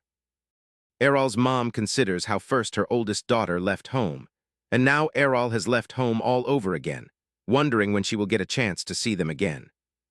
Meanwhile, Errol is already on the outskirts of the village, traveling with the same knight-turned-Uber driver, who seems surprised to see Errol again. Errol asks how much time the journey will take, and the man replies it should be roughly 2 days to reach there. They continue their conversation when the man claims Errol is truly weird. He recounts how Errol went to the city of Bresta, displayed great feats of strength and skill, then left all the fame and fortune behind to return to his village, which no one even knows exists. Then he disappeared from the map for a solid 3 years, and now he is heading towards Arspell, the city of magic. Errol claims he wants to try his luck in the examination and see how he fares against other people. Suddenly, a young red-haired boy asks Errol if he is also going to the Magical Academy entrance exam, which he finds strange, as Errol is significantly older than a typical entrance examinee. Before Errol can reply, a blue-haired girl snaps at the red-haired boy, telling him not to mock people, as it's obvious Errol has been failing the exam for several years. Before Errol can inform them this is his first visit to that city, the blue-haired girl tells him it's really admirable to see weak people trying to overcome their weaknesses. Both the red-haired boy and the blue-haired girl begin bickering, while the green-haired girl attempts, unsuccessfully, to calm them down. The red boy turns back towards Errol and asks what magic he specializes in, claiming he uses red magic. Errol begins to recall the time his father taught him about all the different magic affinities. Black signifying dark magic, white meaning light magic, yellow representing earth magic, green for wind magic, blue for water magic, and finally red for fire magic. But since Errol possessed no innate affinities, his father decided to let him try his hand at every possible magic he could learn. He snaps back to reality and tells the red boy he doesn't really know what magic he can use, as he doesn't have any class. The boy is surprised by this, but the blue girl calls him a loser, claiming Errol is obviously making fun of him, as no classless person could ever even dream of attending the Magic Academy exams. The red boy turns around furiously, telling Errol to stop mocking him. But Errol assures him he wasn't trying to, and proves it with his class card, which shows everyone he is, indeed, a classless person. The young kids are shocked by this and assert he will never be able to qualify for the exams. But before Errol can say anything, a huge roar emanates from the forest, shaking the trees around them. Errol immediately recognizes the sound and claims it must be a troll king who has woken from his deep sleep. The boy immediately begins to panic, claiming they must flee, as the troll king is insanely strong, and the blue girl urges the Uber driver to move quickly. The driver turns around, horrified, and tells them that because of the roar, his horses have fainted out of fear. The girl realizes there is no escape, and they must stand their ground and fight. So she begins to formulate a plan and tells the red boy and the green girl that a troll is a troll at the end of the day, and they can simply work together to take down the slow beast. Their plans turn to ashes, however, when the Troll King finally emerges from the forest, wielding a massive club. Red tries to calm the girls, telling them the troll is huge, but they need to remain calm and try to take it down. Before they can even act, they are startled when the troll is slammed away into the air by an even larger club, as an even bigger troll emerges from the forest. The girls drop to their knees, trembling and clutching each other, realizing their magic would be no match for the beast. But the red boy maintains his composure, unwilling to show fear in front of the others. So he leaps out of the cab and tries to calm himself before taking out his magic wand, and with all his mana, sends a fireball at the troll, hitting it squarely in the face. For a moment they believe they have a chance, but when the smoke clears, the troll emerges completely unharmed and more enraged than ever. The boy used all his mana for that attack, so he has no mana remaining to attempt an escape. The troll begins charging at the boy when suddenly a huge explosion covers the entire area and reduces the troll to ashes. They are all surprised, but Errol emerges from behind, claiming he should have maybe held back a little. The boy is shocked by this, and even the girls discuss amongst themselves the fact that explosion magic is a very advanced form of magic, used only by mages, and only the strong ones at that. Errol pays them no mind and immediately goes to the horses, using his healing spell to restore them. By the time he turns around, he finds the red boy on his knees, begging for forgiveness and asking him to become his master, as he wishes to become a great wizard someday. Errol tries to explain they have it all wrong, and he is no master, merely an examinee. He also shows them the class card again, but the green girl comments that he must be a very great mage, and is using a fake card to hide his identity. Unable to resolve the misunderstanding, he decides to continue on his way towards the city of Arspell. After a couple of days, they reach it early in the morning. The city is situated amidst a lake, with drawbridges on all sides to allow people in and out. The girls watch in shock as the formerly cocky and confident red boy acts like a tamed puppy, circling Errol and asking him all sorts of questions. Once inside, the boy tells Errol he must be taking the exam for red magic, which means Errol and he will be together, while the green and blue girls are going to take the exam for earth and water magic. This is where Errol learns that the courses and tests are divided based on magical affinities, and he silently hopes they don't outright reject him, just as they did in Breacha, because he is classless. To his surprise, however, when he reaches the reception desk, the receptionist smiles, places a stamp on his card, and gives him his roll number. Errol asks if it's acceptable even if he is a classless person, and the receptionist responds by saying that every single person has an equal right to attend the exam, and no one will be discriminated against. He realizes this place is truly different from Bresta, and then moves towards the testing ground. There, he sees a group of kids lined up together, while one of them fires a small fireball at a metal knight and passes the test.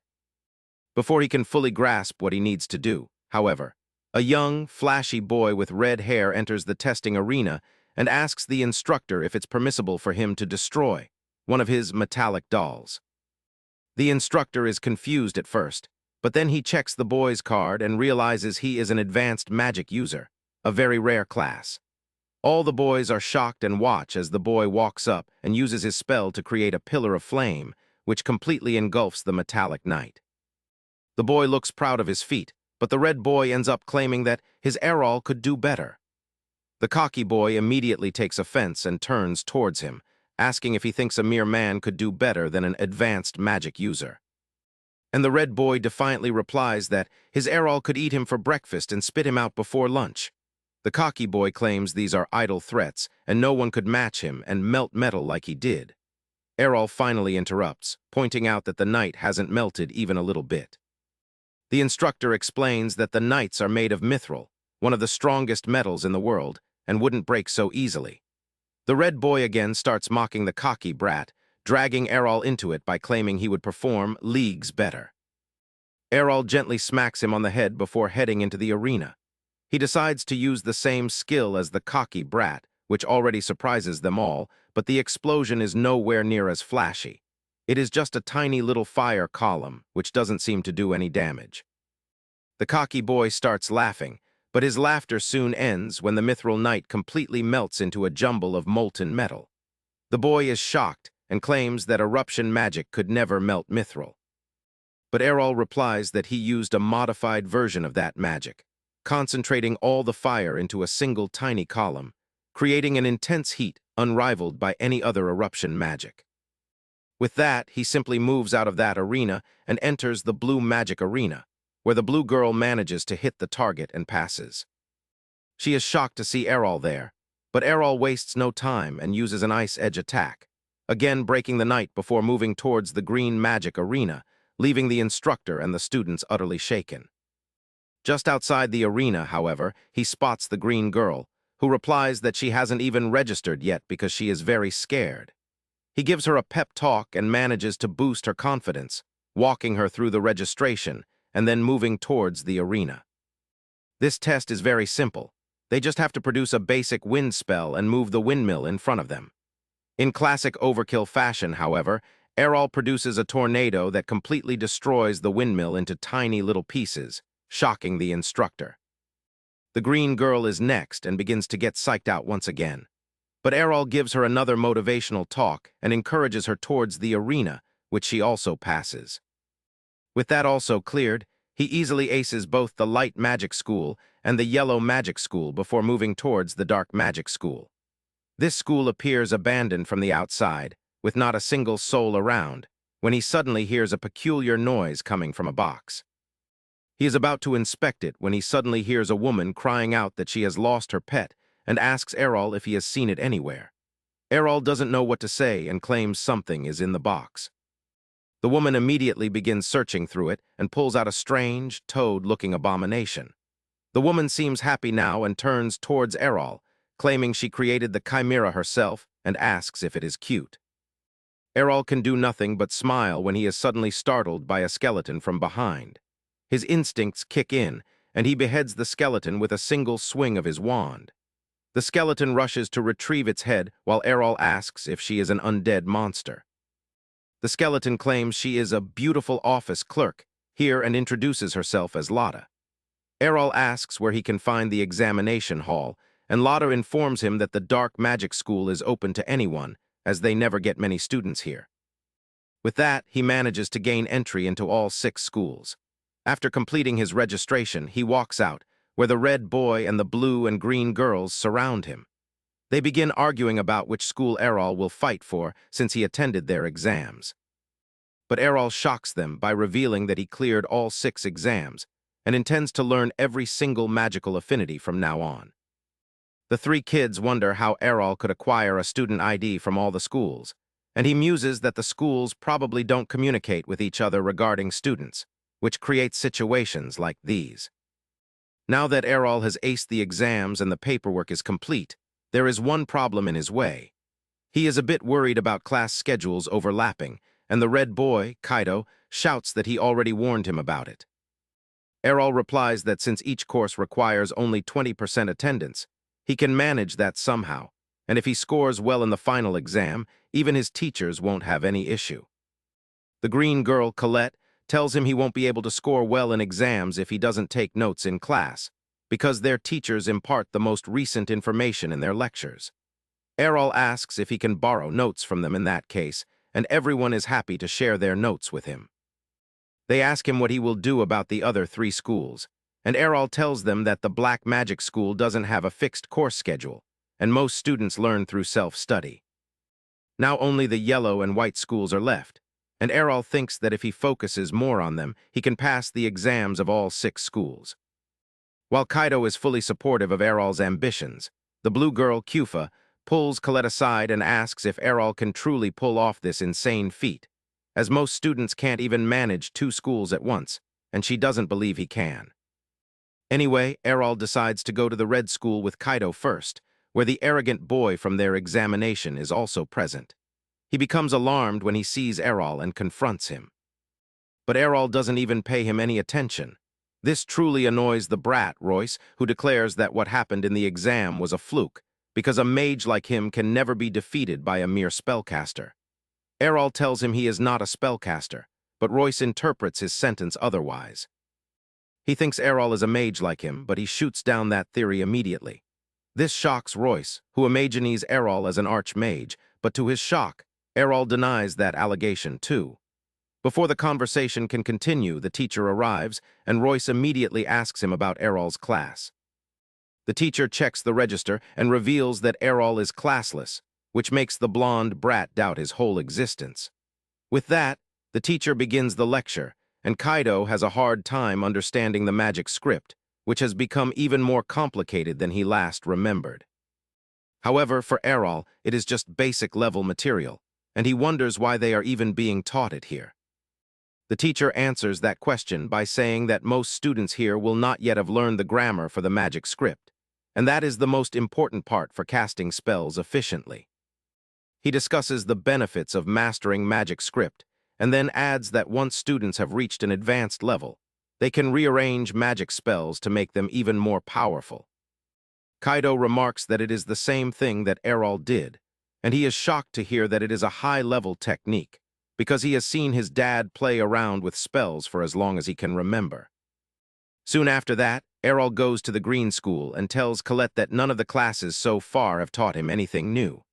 However, he holds hopes for the Green School because the first thing they are going to learn is flight magic. Colette is surprised to hear this, because she thought someone as skilled as Errol would have already learned how to fly, and he replies that his dad is terrified of heights, so flight magic was the only thing he couldn't teach him. The teacher begins the class by telling everyone to imagine themselves riding an upward current of air, and to maintain their balance by spreading their arms. Errol realizes the teacher is assuming all the students already possess the flight skill, and he is completely clueless about what he should do in this situation. Colette, on the other hand, starts floating in the air, but in her excitement, she loses her balance and falls to the ground. The other students mock her embarrassing fall, but she casually shakes it off because she is not going to let haters kill her vibe. She resumes practicing, and Errol is inspired by her confidence. He still cannot imagine an upward air current lifting him, so he decides to create a tornado at his feet to propel him upward.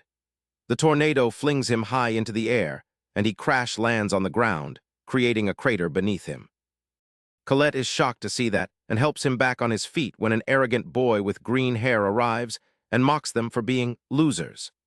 He decides to show them how it is done and effortlessly rises into the air before demonstrating how gracefully he flies.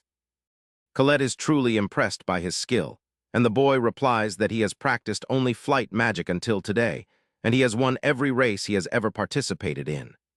Errol asks what race he is referring to, and Colette informs him that people race each other on a set course using flight magic. Errol is interested in the race and declares that he will also take part in it. The arrogant boy says that Errol doesn't even know how to fly yet, and Errol replies that he will learn it with practice. The boy asks the teacher about the next race, which is in 2 months, and then tells Errol that he doesn't have enough time to practice because it usually takes people at least 6 months to learn to fly properly. He takes off with that, and Colette tells Errol that he can participate in the race next year, but he has already started planning how to win the race in 2 months. A couple of days later, Kaido, Kyufa, and Colette go to the school at night because Colette forgot something there. Kaido asks the girls why they had to call him along because they could just do this by themselves. Kyufa replies that if he has heard the ongoing rumors, he should know that they need extra protection. However, Kaido hasn't heard any rumors, and Kyufa asks if he lives under a rock. She tells him that recently students have spotted a ghost flying around the school at night, and Kaido freaks out upon hearing that because he is scared of the supernatural. Kyufa starts teasing him about that, so he begins yelling at her. While Colette tries to pacify both of them, a shadowy figure comes flying towards the window. Kyufa and Kaido panic upon seeing him, but the mysterious man opens the window and silences Colette's mouth so that she doesn't make a sound. Everyone is terrified by this, but Kaido is ready to attack the hooded man if he doesn't let go of his friend. However, it turns out to be Errol, who was just practicing his flight magic. His friends are shocked to realize that Errol was the rumored ghost. They tell him he should give his body some rest at night, but Errol replies that he gets plenty of sleep. He was asleep just now, right before he reached the window, and his friends don't understand what he means by that. Errol explains that he has trained his body to practice spells even when he is asleep, because not doing anything while he is resting is a waste of time for him. His friends find it hard to believe he can do that. And even though they tell him to stop doing crazy things like this, they are motivated to try harder because of him. With that, Kaido and others head back to their dorms. But since Errol is wide awake now, he decides to use his time productively. He immediately goes to the Black Magic School, and Lotta is very happy to see him. Errol tells her he is there to get permission to enter the library, and Lotta asks what kind of books he wants to read. He replies that he reads all the books he can find because they contain a lot of valuable information. And Lotta is surprised by that because most people are crept out just at the mention of black magic books. The next day in the Red School class, Errol points out a mistake the teacher made in writing a spell formula. Kaido is impressed by this, but Errol tells him that since he can't use skills, he has to memorize all the spells. Since some of them are too long, he has shortened them down significantly so that they are easier to remember. The teacher hears this too, and he is curious to see how Errol shortens the spells. He invites him to the blackboard to demonstrate it to the class, and Errol shortens the spell he is teaching by almost half. Baldy is impressed by this and says that theoretically the spell should produce the same output, but there are no safeguards in it. He says that the spell may explode if the caster can't control his mana perfectly, and Errol replies that divine protection will save him from taking lethal damage, and he is fine with pain from the explosion. Baldy is thoroughly impressed by this and asks Errol if he would like to take a promotion exam to move to the 2nd grade. Royce also volunteers to take the test, and Baldy has no problem letting him participate in it. He leads both boys to the test zone, which is a narrow corridor with a monster cage at the end. He tells Errol and Royce that once they are in the corridor, a monster will be released from the cage, and if they can defeat it without letting it get close, they will pass the exam. Despite being nervous, Royce volunteers to go first. However, as he sees he is going to face a Minotaur, he panics a little. The Minotaur dashes towards him at full speed, and Royce casts the eruption spell at it. However, the spell misses its mark, and Royce begins panicking as the Minotaur gets closer. He keeps spamming the same skill, and Errol notices he has grown stronger since the entrance exam. Baldy agrees with him, but remarks that the spell he is using is not suitable for attacking moving targets. Soon, the Minotaur gets close enough to attack Royce, but just as it is about to reach him, the monster vanishes. Royce is surprised by this, but Baldy is having the time of his life freaking out the overconfident brat. As Royce climbs out, he is really disappointed in himself, but the teacher tells him that he performed quite well for his class. He says that students usually have to study for 2 years before attempting the promotion exam, and Royce realizes that Baldy let him take the exam to make him aware of his true level. He finally understands that he is worse than everyone in the 2nd grade, and he decides to keep working hard humbly. The teacher is pleased that his methods worked, and then he turns to Errol, telling him that it is his turn next. He asks him to get in the next lane where he will face a Minotaur too. However, the moment the gates are opened, Errol thinks that Baldy is playing some kind of prank on him because his opponent doesn't look like a normal Minotaur. Even Baldy is confused by this when another mage comes running there, telling him that because of a mix-up, Errol's lane has a superior Minotaur instead of a normal one. She urges Baldy to stop the test immediately, but Errol has already started his preparation. He creates 2 flame spears and shoots them at the monster's legs, but it jumps over them easily. Baldy thinks that even Errol isn't strong enough to face a superior Minotaur, and he tells him to get out immediately because the teleportation trap might not be able to stop the monster. Errol tells him that he can defeat it, but Baldy tells him that the monster will dodge all attacks. Errol says that it can only dodge the attacks it can see, and just then, his flame spears change their direction. They hit the superior Minotaur's legs from behind, causing it to fall to the ground. Errol then finishes it off by using the eruption spell, leaving no trace of the monster behind. Baldy cannot believe this because superior Minotaurs are used in the promotion exams for the elite students in the 2nd grade, and Errol showed enough skill to keep up with them. He thinks that someone as talented as him cannot be classless, and begins to suspect that something went wrong with his assessment. Just then, Errol climbs out of the test area and asks the teacher if he passed. Baldy tells him that he aced the test and, starting tomorrow, he can attend the 2nd grade class instead.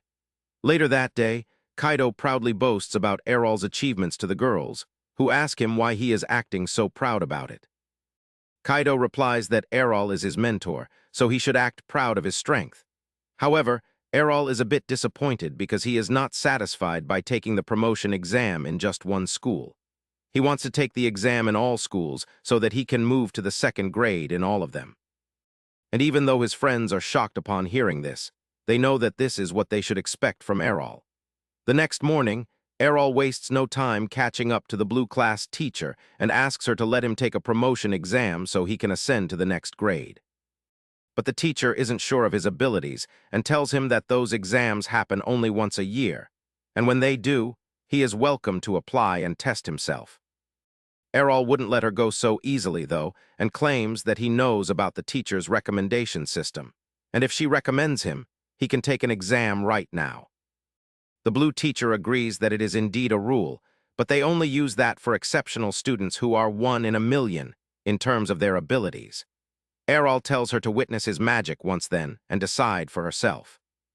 The teacher turns around with a sigh, telling him that if he starts attending the classes regularly, then she will evaluate his magic and gauge whether he is worthy for a promotion. Errol makes a face, claiming that attending these stupid classes is the worst thing he could do right now. This truly infuriates the teacher, and she begins screaming at him, asking whether he thinks her class is useless. He replies that her class might be useful for students who are learning basic magic, but for him, they are boring and repetitive. The blue teacher's face turns red as she gets triggered even more, telling Errol that she will decide whether his magic is basic or not. Errol's provocative strategy proves successful, and he lets out a sigh of relief, happy that he can finally get to learn more advanced magic after his exam. The instructor takes Errol to an arena while Kufra calls from above, wondering why Errol would anger Hangul, the blue school teacher, as she is just one step away from becoming an archmage, which is a supreme class for any mage. Errol, however, is not bothered by that at all, as he stands defiant in the arena. Hangul tells him that the rules are simple. No physical attacks are allowed, and if he wins the mock battle, she will let him take the promotion exam. Errol simply nods, claiming that he believes he has a good chance of securing victory. This truly ignites the instructor's temper as she wonders how overconfident a person can be in the face of a borderline archmage. She decides to settle it all in the arena itself. As soon as the battle starts, she uses a terrifying ice storm spell, which creates an icy vortex around Errol. The winds are so chilling that it's difficult even for Kufra, sitting above, to breathe without choking. She prays to the goddess that Errol survives. But when the winds die down, she notices that Errol has completely turned into ice in the process. Hangul smiles, claiming that just like everyone else, even Errol seems to be all bark and no bite. She turns her attention towards Kufra and tells her that whenever she is in a mock battle, she should start with a strong spell to try and catch the opponent off guard, and to end the fight as soon as possible. Before she can celebrate her victory, however, the ice begins to chip as Errol punches through it. Hangul realizes that Errol was quick enough with his magic incantations that he was able to create ice shields around him, which protected him from the worst of her attack. She commends him for being quick on his feet, but claims that it won't be enough to help him win. Errol claims that they will never know unless he tries it, and with that, he produces ice shards. Hangul doesn't seem impressed, claiming that ice shards are the most basic magic a beginner learns. But Kufra is shocked as Errol doubles the amount of ice shards he already produced, while she can only produce 2 at maximum. Hangul smiles, claiming that it's not bad for a new student, but it is nowhere near strong enough to cause her any issues. Instead of defending with an ice wall, she decides to match his attacks as she uses her own ice shards. The ice shards explode mid-air, colliding with each other, and Errol realizes that he should have expected this from an instructor, and perhaps he was taking her too lightly. Hangul suddenly realizes that Errol is the student who scored the best in the entrance exam, and knows that ice shards are probably his go-to spell, but she claims that it won't work on her since it's her main spell as well. Errol doesn't budge, though, claiming that he will never know unless he tests it out. With that, he gets ready for another volley of ice shards, but this time he doubles that. Hangul smiles and matches with the same number of shards, claiming that she can create hundreds of these whenever she wants. Kufa cannot believe the intensity at which these two people are fighting each other, but Errol is not done yet. He suddenly produces 100 ice shards to Hangel's right, then left, and even behind her, completely surrounding her. This catches her off guard as she realizes that multiplying ice shards is easy enough, but changing their direction requires complex spellcasting. She immediately understands that her shards cannot protect her from these, and uses an ice wall to shield herself from the barrage. She is confused by the fact that Errol's ice shards feel just as strong as they were before, even though their power should diminish the more he multiplies them. She employs a trick, though. She knows that Errol cannot break through her ice wall, so she conserves her mana, waiting for one final strong attack to finish Errol when his mana stores are depleted. Before she can think of her final spell, however, Errol decides to use his final spell instead. Hangel is confused, as she is sure that Errol cannot break through his thick ice walls and he shouldn't have enough mana. But Errol planned it all since now she is trapped within her own walls, and he conjures a huge ice spear above her before striking it towards her. Hangel panics and uses her ice shield, but it's not strong enough to completely block the spear, and the spear breaks through the shield, hitting Hangel with a resounding impact. Errol lets out a sigh of relief, claiming that defeating her was truly tough, while Kufa is shocked, realizing that a student just beat an academy teacher. After that, he meets with all three of them outside, where Kufa tells the other two that Hangel decided to promote Errol without him taking the promotion exam. Kaido cheers for him, but Errol is not done yet. He immediately sets his sights on Colette and the Green School next. Colette accompanies him to meet with the teacher for the Green School, and Errol asks her permission to take the promotion exam. She denies it, claiming that he can try his luck when they happen. Errol complains that if she gives him the recommendation, he can take the promotion exams and asks whether she wants to see his magic. The teacher doesn't back down, though, claiming that other schools may have their rules, but they have their own, where they don't allow anyone to take the promotion exam outside of the schedule. Errol complains that there must be some way to get the promotion exams done before time, and the teacher replies, out of frustration, that only the headmaster can allow him to take the exams. Errol immediately begins thinking about how to approach the headmaster.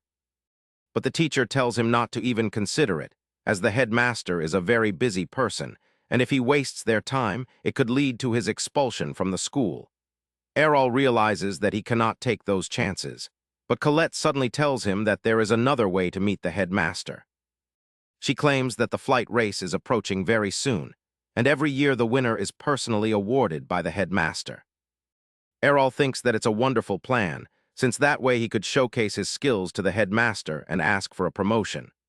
The green teacher smiles, claiming that he is thinking ahead of himself, since the race is going to have over 300 participants, and winning wouldn't be so easy.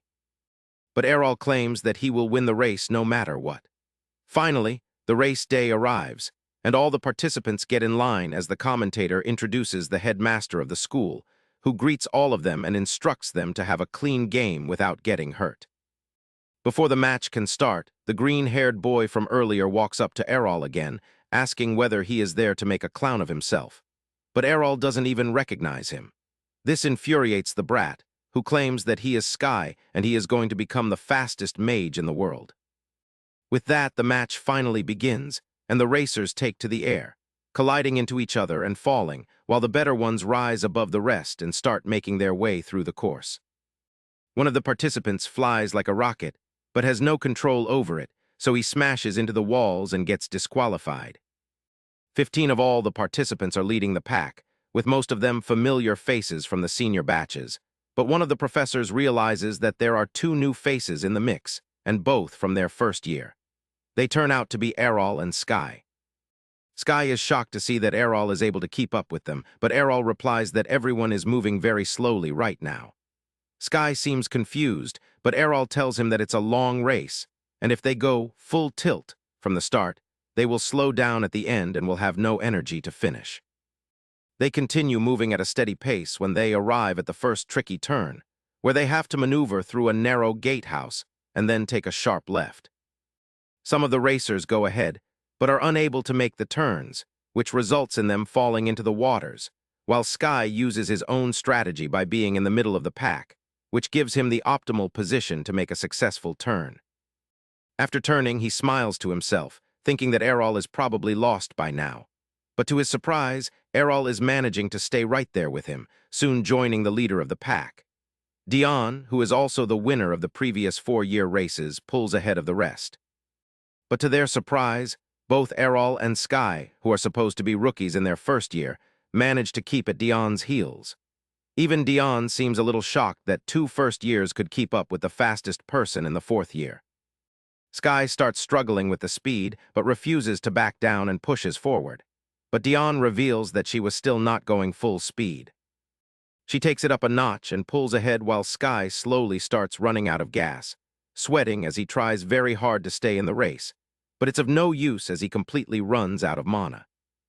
The yellow school professor commends Sky's efforts, claiming that he can achieve great things if he keeps working on himself. But to their surprise, Errol is still close behind Dion. She is surprised to see that someone can still follow her at this pace. So she decides to take it up another notch and speeds up. Errol realizes that his 2 months of training are not enough to beat this girl, so he decides to unleash his trump card. He starts using magic to create pockets of air beneath his feet and starts jumping from them, which gives him enough boost to maintain his speed with that of Dion. The commentator is confused as he doesn't understand what's happening.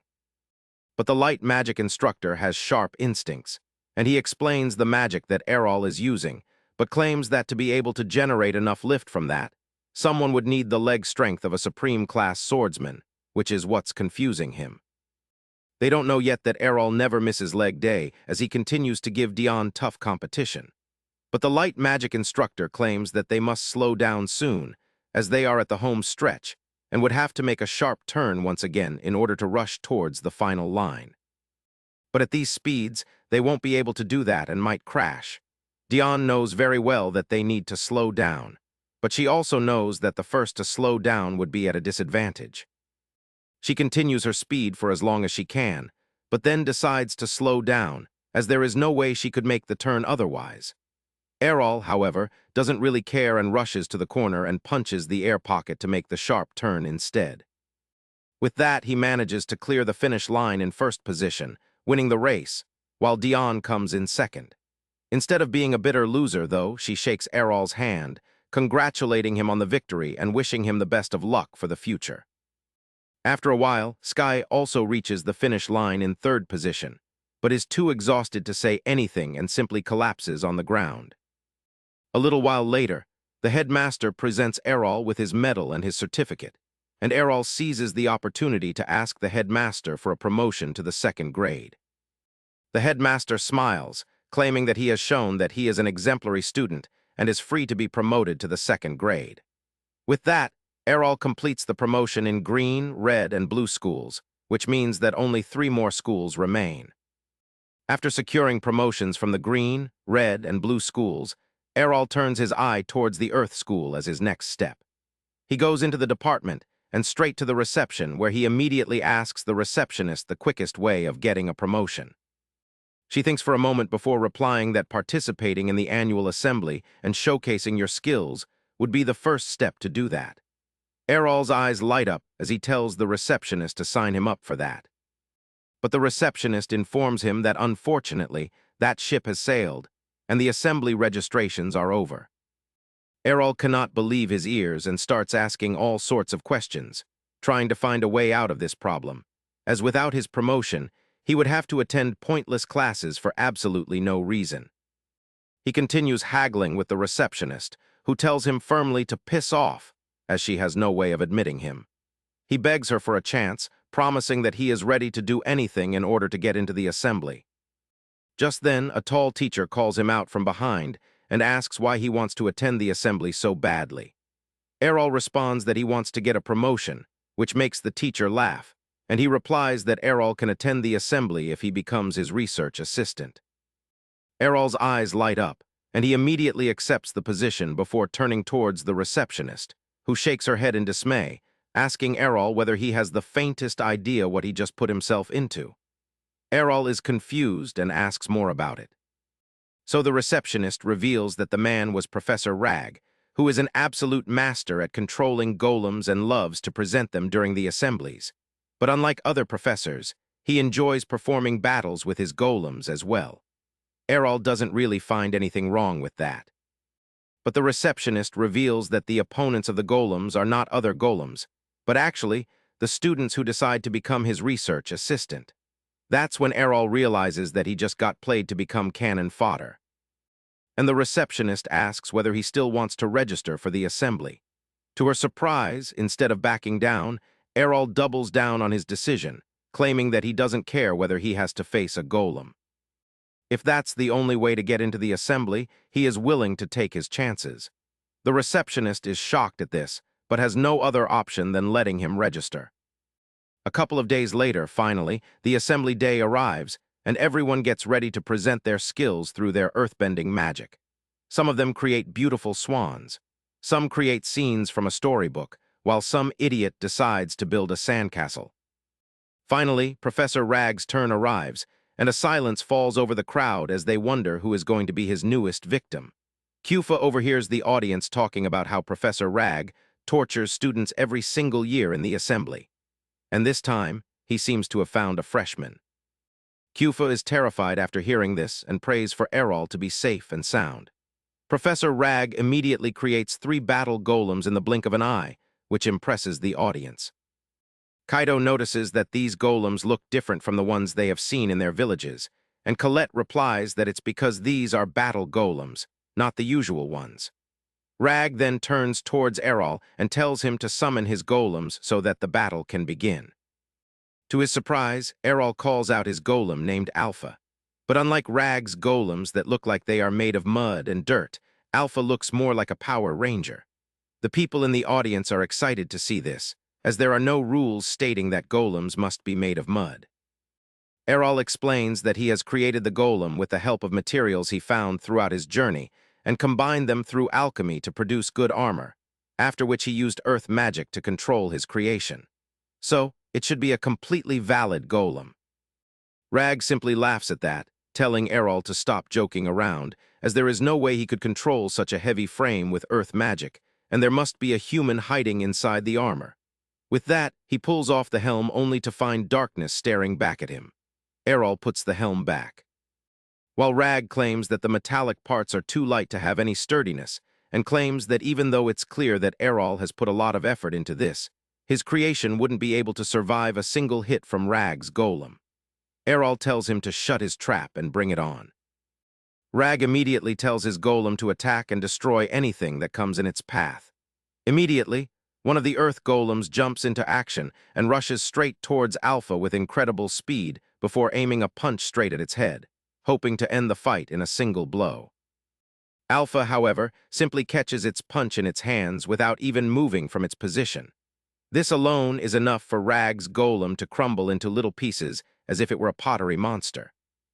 Rag cannot believe his eyes as his golems are the strongest in the entire academy, and there is no way that Errol's flimsy-ass metallic thing could defeat his solidly built monster. He quickly dismisses that as luck and tells Errol that now he is going to get serious. He uses his magic to repair the damage done to the first golem, before reinforcing all his golems to their maximum toughness. With that, he orders all of his golems to attack at once, laughing as he claims that his strongest trait is his huge mana reserve, with which he is able to control multiple golems at once. And now with all 4 golems attacking at once, Errol will have no idea which attack to defend against, granting a guaranteed victory. Errol doesn't back down so easily, though, and decides that the best way to deal with multiple attackers is to bring a sword to a fist fight. He immediately creates 2 swords for the golem, which Alpha grabs and gets ready for the attack. Rag is still confident that even weapons won't be able to save Errol. But to his shock and horror, Alpha manages to shatter all 4 golems at once with a single slash of his swords, completely destroying not only the golems, but Rag's hopes, dreams, and his confidence. Rag claims that there is no way for a golem to move so quickly with the grace of a swordsman and use such complicated movements with a weapon. Errol claims that usually he would be correct if they were talking about a normal golem, but his golem is built different. He claims that the golem's light armor gives him swiftness, and the flexible joints provide it with dexterity and easy movements. With some basic alchemy, they can optimize the armor to be as light as possible, which would mean that their earth magic would be twice as strong and consume less mana than usual. Rag realizes that Errol is making sense, claiming that theoretically Errol isn't wrong, but he never tried it out to check for himself. Errol helps Rag up from the ground and asks whether he will now be eligible for a promotion, but Rag claims that assistants are not eligible for promotion examinations. Errol is about to beat the crap out of this man when Rag adds that if he joins his golem laboratory, he will personally go and talk to the headmaster about allowing him to skip a grade. Errol is not really enthusiastic, but agrees to do that if that's the only way to move up. Next on his agenda is to pass the Light Magic School promotion examination. Thankfully, he gets the opportunity to directly take the examinations there and meets up with a cute teacher who is legally blind, but is able to see the mana of all living things around her. She is surprised to see Errol with his endless reserve of mana, and that's not all. She is shocked to see that there is magic of different affinities dwelling inside of him, which should be technically impossible. But somehow he is managing to keep them all in an equilibrium state. She decides to ignore it for now and takes him to the examination site, which is out on the outskirts. She claims that they need to go down into the dungeon for the promotion exam. And while going down, she tells him to be careful, as this is a burial site, which means that undead monsters can appear from anywhere. Errol quickly pulls out his light magic to give him some illumination. And the teacher warns him to be careful, as undead monsters would immediately flock towards him in order to extinguish any light magic. He tells her not to worry, and as soon as undead skeletons arrive near him, he simply uses his holy ray magic to decimate them. One after the other, he continues blasting the monsters, killing each and every one of them without fail. The blind woman is surprised to see the strength of his spells and warns him to conserve his mana, otherwise he would run out of it before they can get out of this place. Errol tells her not to worry, as he has only used 1% of his mana, and asks when they will arrive at the examination arena. The blind woman sighs and claims that the exam itself was defeating the monsters they would face while coming down here, and he has already passed. Errol is surprised that the exam was so easy, but he is not one to complain. So they start making their way back up. Suddenly, Errol senses something and uses his light magic behind him, revealing an undead monster, which is clearly the boss here since he is wearing better clothes. The blind woman is surprised, as only advanced class undead skeletons can hide their aura, and no advanced level monster should be on this floor of the dungeon. The skeleton is about to deliver his villainous monologue, but Errol doesn't have that much time and repeatedly casts the Holy Ray spell on him. That irritates the monster, but he claims that stupid low-class spells like that won't work on him. Errol agrees with him and pulls out an advanced class spell named the Holy Cross and uses it on the monster, completely obliterating him with a single move. While moving up, the blind woman explains to Errol that the monster he just defeated was an advanced class skeleton. But Errol claims that he was not much stronger than the usual skeletons, and the only thing different about him was the fact that he could talk. The blind woman sighs and tells Errol that he has passed the promotion exam and will be promoted to the next grade. With that, Errol moves on to the next dark magic school, only to realize that they don't organize any promotion examinations. Annoyed, he sits down to study when Lotta decides to annoy him and gets smacked on the head. She claims that they used to have a promotional exam system as well, but since they don't really get many students, the system has completely fallen apart. Errol lets out a sigh of annoyance when he notices a heavy wooden gate inscribed with spells on it. He asks what the room is supposed to be, and Lotta explains that unlike other magic spells, dark magic saps the life force out of people. So, they try out their stronger spells inside that chamber to ensure no one gets harmed in the process. This seemingly excites Errol, who decides to take one of the oldest grimoires he saw in the library and heads off into the room to try out some spells. The book has no name on it and not even any information about the author. The moment he opens the book, an intense wave of mana flows out of it and disappears. Errol immediately realizes that something strong and ominous just escaped the book, and his hunch is correct as he spots a demon floating in the air. The demon claims that he was trapped in that book for an eternity. But finally, Errol opened the book, which released him from his bounds. He decides to thank Errol by making him his first victim and drinking his blood. Errol, however, immediately defends the attack by blocking it with his wand. He tells the demon that it wouldn't be very easy to escape this place and tries to hit him with a fireball spell, but to his surprise, nothing comes out of the wand.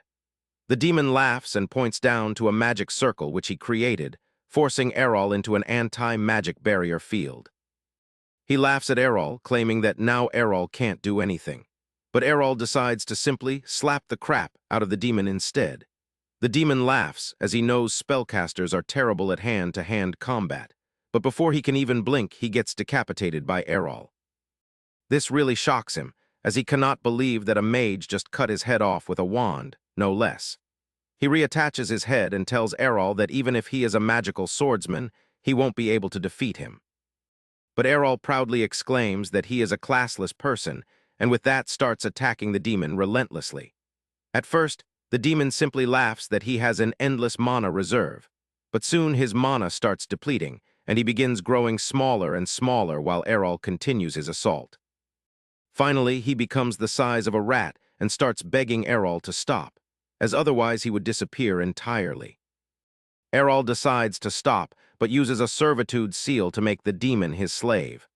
This would be considered highly questionable by today's standards, but back then, it was acceptable.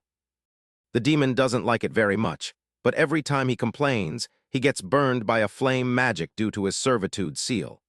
Lotta enters the room after hearing the commotion and is shocked to see that Errol has captured a demon. He names the demon Maddie and shows it off to his gang of little children. 6 months later, the grand festival arrives, and Kaido asks Errol whether he will be participating in the battle of the 6 schools. They start arguing about which school Errol is going to fight for, while Errol asks if he can't use all the magic he wants. Maddie tells Errol that this competition is supposed to be one school of magic against the other, so he will have to choose one type of magic and commit to that.